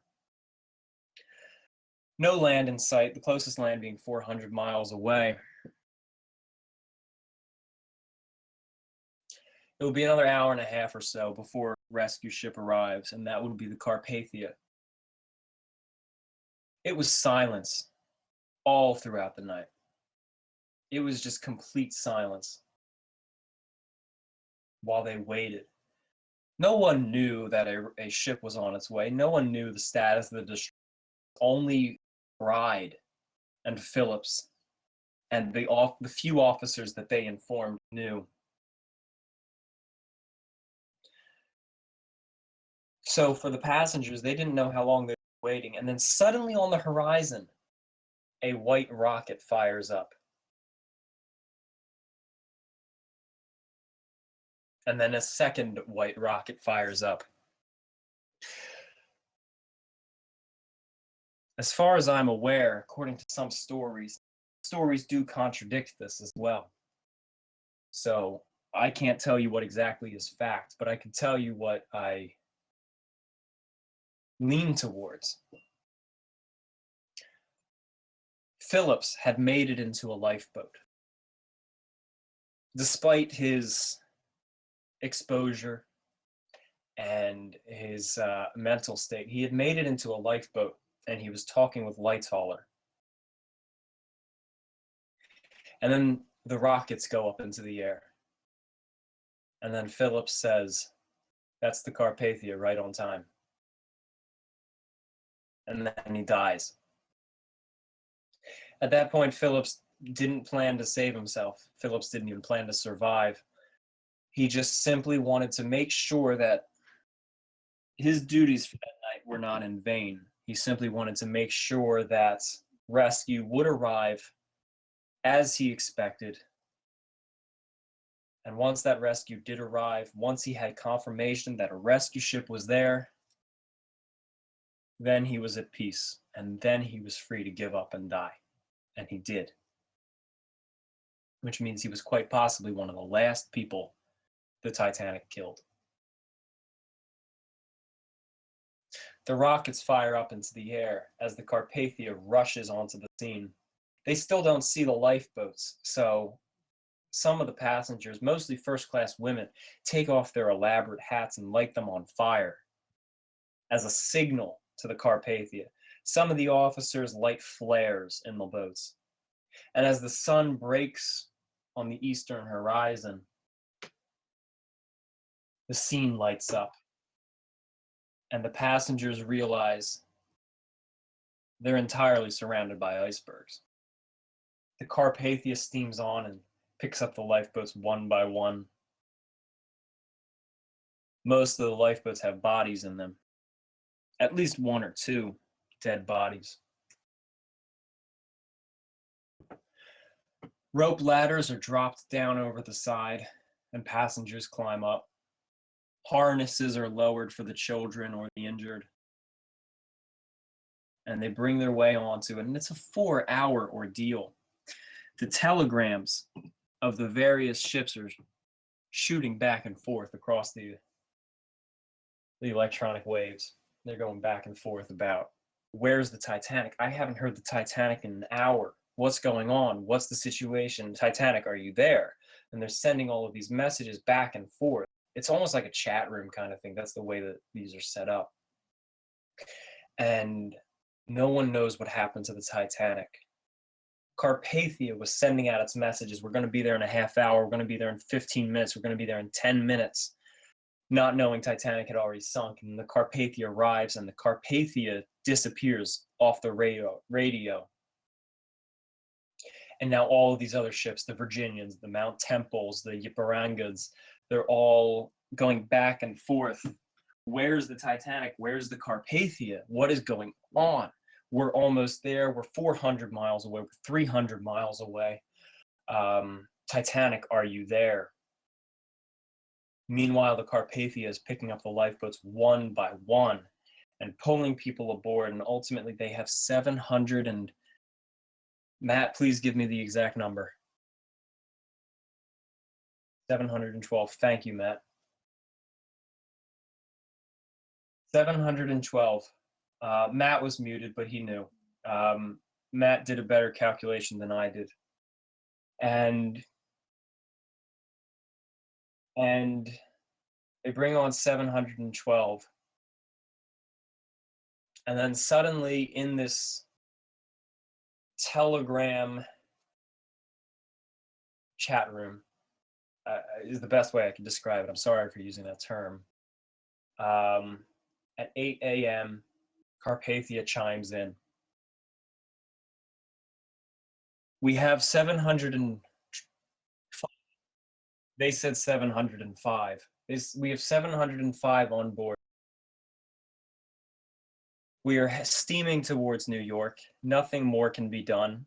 Please return to your course.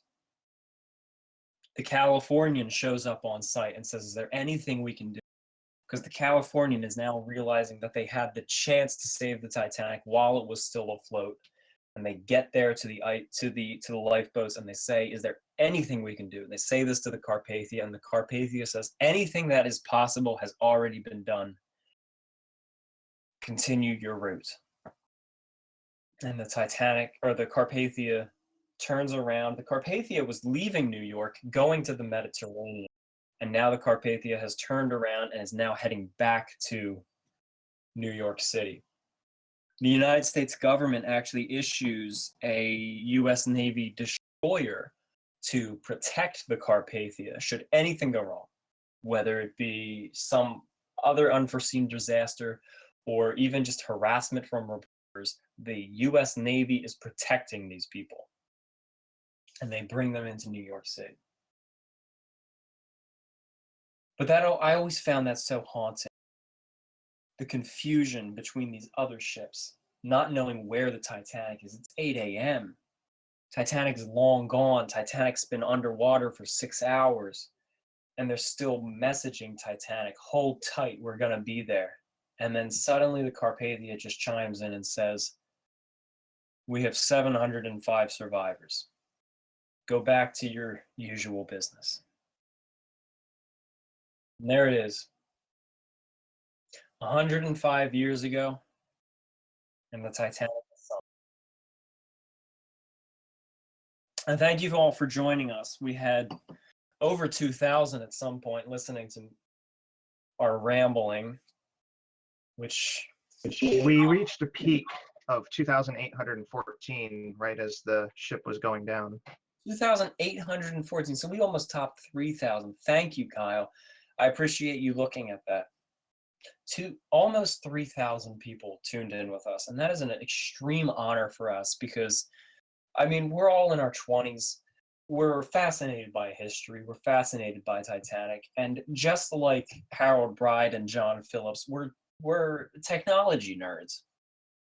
We're trying to make a computer game about this, and we want to teach people the story of the Titanic, and we're so thankful that so many people would tune in and listen to our rambling 3 hours as the Titanic sinks, and we just tell our story as best as we can, honestly, mostly from memory. And we really appreciate that.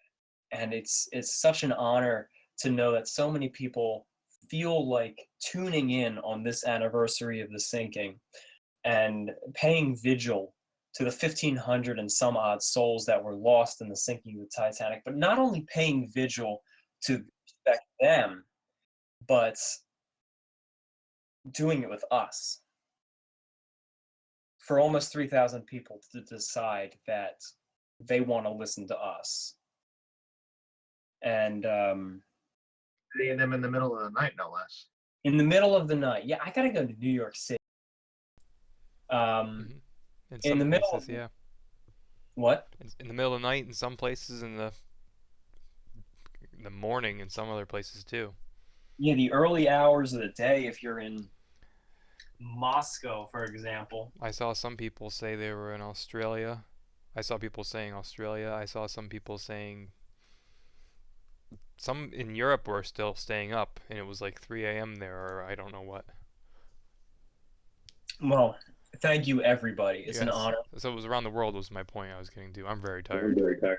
And even with the ship gone for a good while now, we still have 1,000, nearly 1,500 people with us. Yes, thank you so much, guys. I really appreciate this. This is wonderful.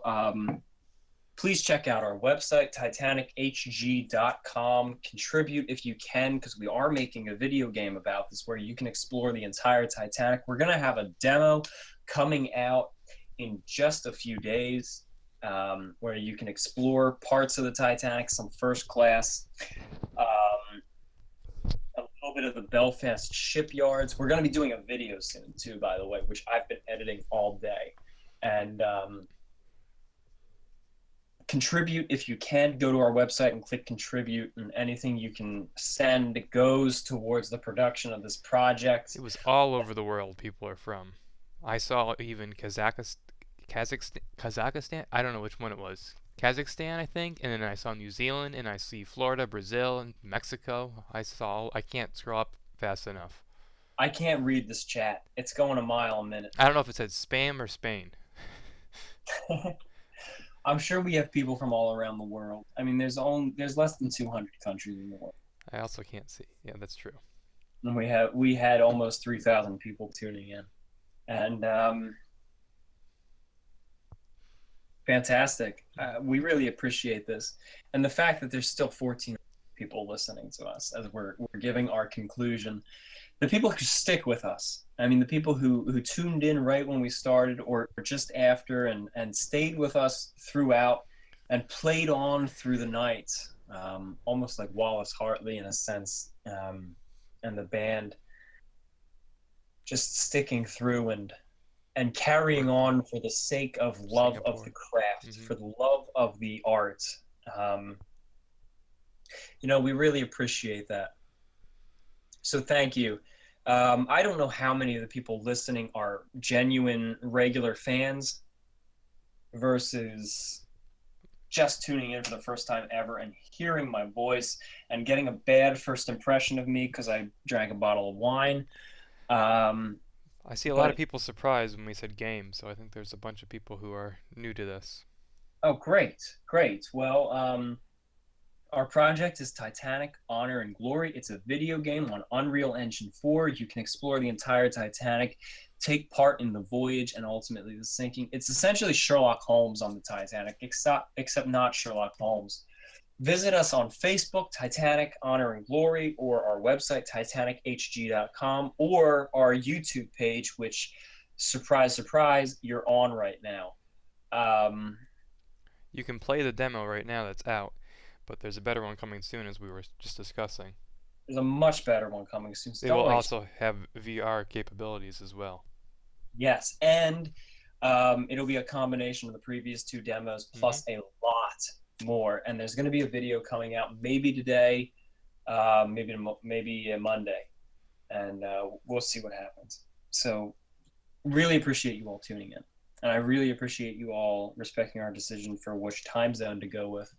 For the time conversions. I just want to see the ship again. What? I just want to see the ship again, so I'm watching the ship sail while we end this. Okay. Ignore the times. All right. Well, thank you all for tuning in. Please get some sleep. It's late. It is late. 2:13 where I am. I'm just outside Philadelphia in Bucks County, Pennsylvania. We got Matt up in Massachusetts and Kyle in Illinois. Indiana. I'm sorry. I'm so sorry. Yeah, I always think you're just outside of Chicago. I am like an hour outside of Chicago. Yeah, but I'm just explaining my mistake. Yes, thank you, Kyle. You're right. Indiana. Our team is worldwide, however, if you're still listening and just tuning in for the first time. It is our team. We've got Australians, we've got Germans, we've got Swedes, we have a lot of Americans. French. Canadian. We have texture artists in France and Australia. We have a fashion consultant in Belgium. We have all sorts of stuff. So please go check out our YouTube page, Titanic Honor and Glory. Just click that as soon as this live stream ends. Check out all of our public videos. We got some pretty cool stuff. And there's going to be cool stuff in the next few days as well. I've got a demo teaser trailer coming in the next few days. I have an interview with our lead voice actor, James Penka, coming out in the next few days. And I'm going to take this time to also announce two other things. For one, we are hosting a costume contest with prizes, by the way. Dress up in your best Edwardian outfits or 1912 era or Titanic costumes. Submit it through Instagram. So take a photo and submit it through Instagram of the best outfit you can. Hashtag Titanic HG and tag myself, the Tominator 2. And tag our other host, Annelies van Overbeek. And do this by April 18th. And the prizes are 2 books about fashion and style on the Titanic. So yeah, please do that. There's also more information on our Facebook.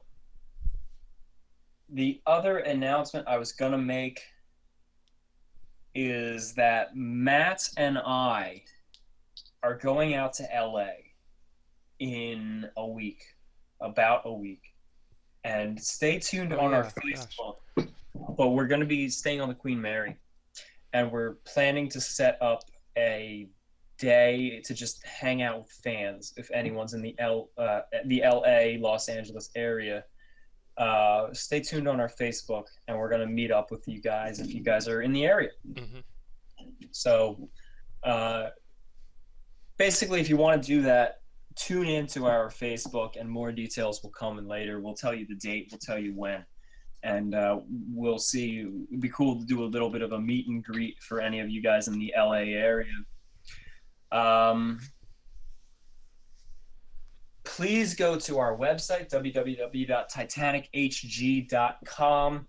Click contribute. We have special perks if you contribute a certain amount. You can participate in the production of the game. You can submit letters, which will be included in the mail hold of the game. You can go onto the passenger list, have your own personal name. Fun little nods to yourself when the final game does come out. Contribute. Yeah, go to our website and click contribute and choose which perk you want. The best selling and most popular perk is the return voyage $50 perk. And all of the funds go to the production of this game while we continue to seek investors. And I gotta say, that's looking really good, by the way, right off the record. But technically, that's on the record. That's on the record. That's completely 100% on the record right now. Things you can't say that you say on the record. Yep. All I'm saying is it looked good. I didn't say guess. I know. It stresses me out when I have to deal with legal contracts and stuff. Okay, continue. But that's your job. My job is to cause problems because I'm the director. Your job is to fix them because you're the legal guy. Mm-hmm. All right. You got this. Yeah. There's a structure, and we're going to fall into place. Thank you all for tuning in. I'm going to just ask you all to stick with us for just an additional 20 seconds. I want to just do a moment of silence for the 1,500 people who died in the sinking of the Titanic. I mean, we're doing a project. We're doing a video game, a for-profit video game off of the sinking of the Titanic. We're doing this out of respect. We're doing this to educate, and we're doing this to encourage the continuation of the Titanic's legacy as well as all of history. But we do this with reverence, and we do this with a sense of honor. And we, above all, we want to do right by those who were on the Titanic. So I want to just ask us to take a 20-second moment of silence and just reflect. And I don't know. I mean, it's a hard thing if you really. It's a difficult night. I mean, we strolled through this anniversary. I had my wine, and we made a few jokes, and we told the story with enthusiasm. But we have to remember that this was an absolutely tragic night, and so many lives were ended, and so many other lives were ruined. And we just have to keep this in mind, especially when dealing with a video game of all things. So I wanted to just take 20 seconds. Do whatever you want. Moment of silence, say a prayer, whatever you want. So just stick with us for 20 seconds, and then we'll wrap this up. Thank you.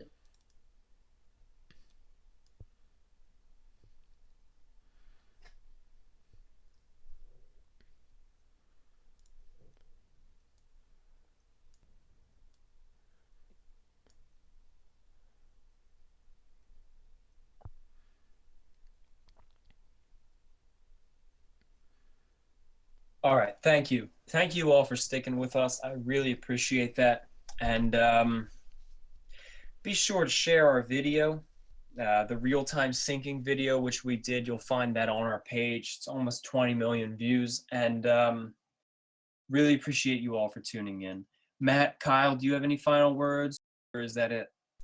No, I just want to say thank you to everybody again for showing up to remember the Titanic and all the souls lost on her and all those affected by her directly, and everybody everyone who remembers her is. I'm glad that they're here to stay around the whole night and the whole evening. Thank you. Thank you, everyone. Yes. Thank you for joining us. Stay tuned. Go like us on Facebook. Search Titanic Honor and Glory. Subscribe to us on the YouTubes. And stay tuned for our demo and future videos. In the meantime, check out our recent Titanic Week videos. We did a two-part series about the fashion on the Titanic with our fashion consultants, Instagram celebrity Annalise Van Overbeek. And we're also going to be doing a few other additional videos in the next few days. So thank you, and stay tuned for our next podcast in the next few days when Titanic or when the Carpathia, when the Carpathia arrives in New York City. And talk to you later. Good night. Good night. Good night, everyone.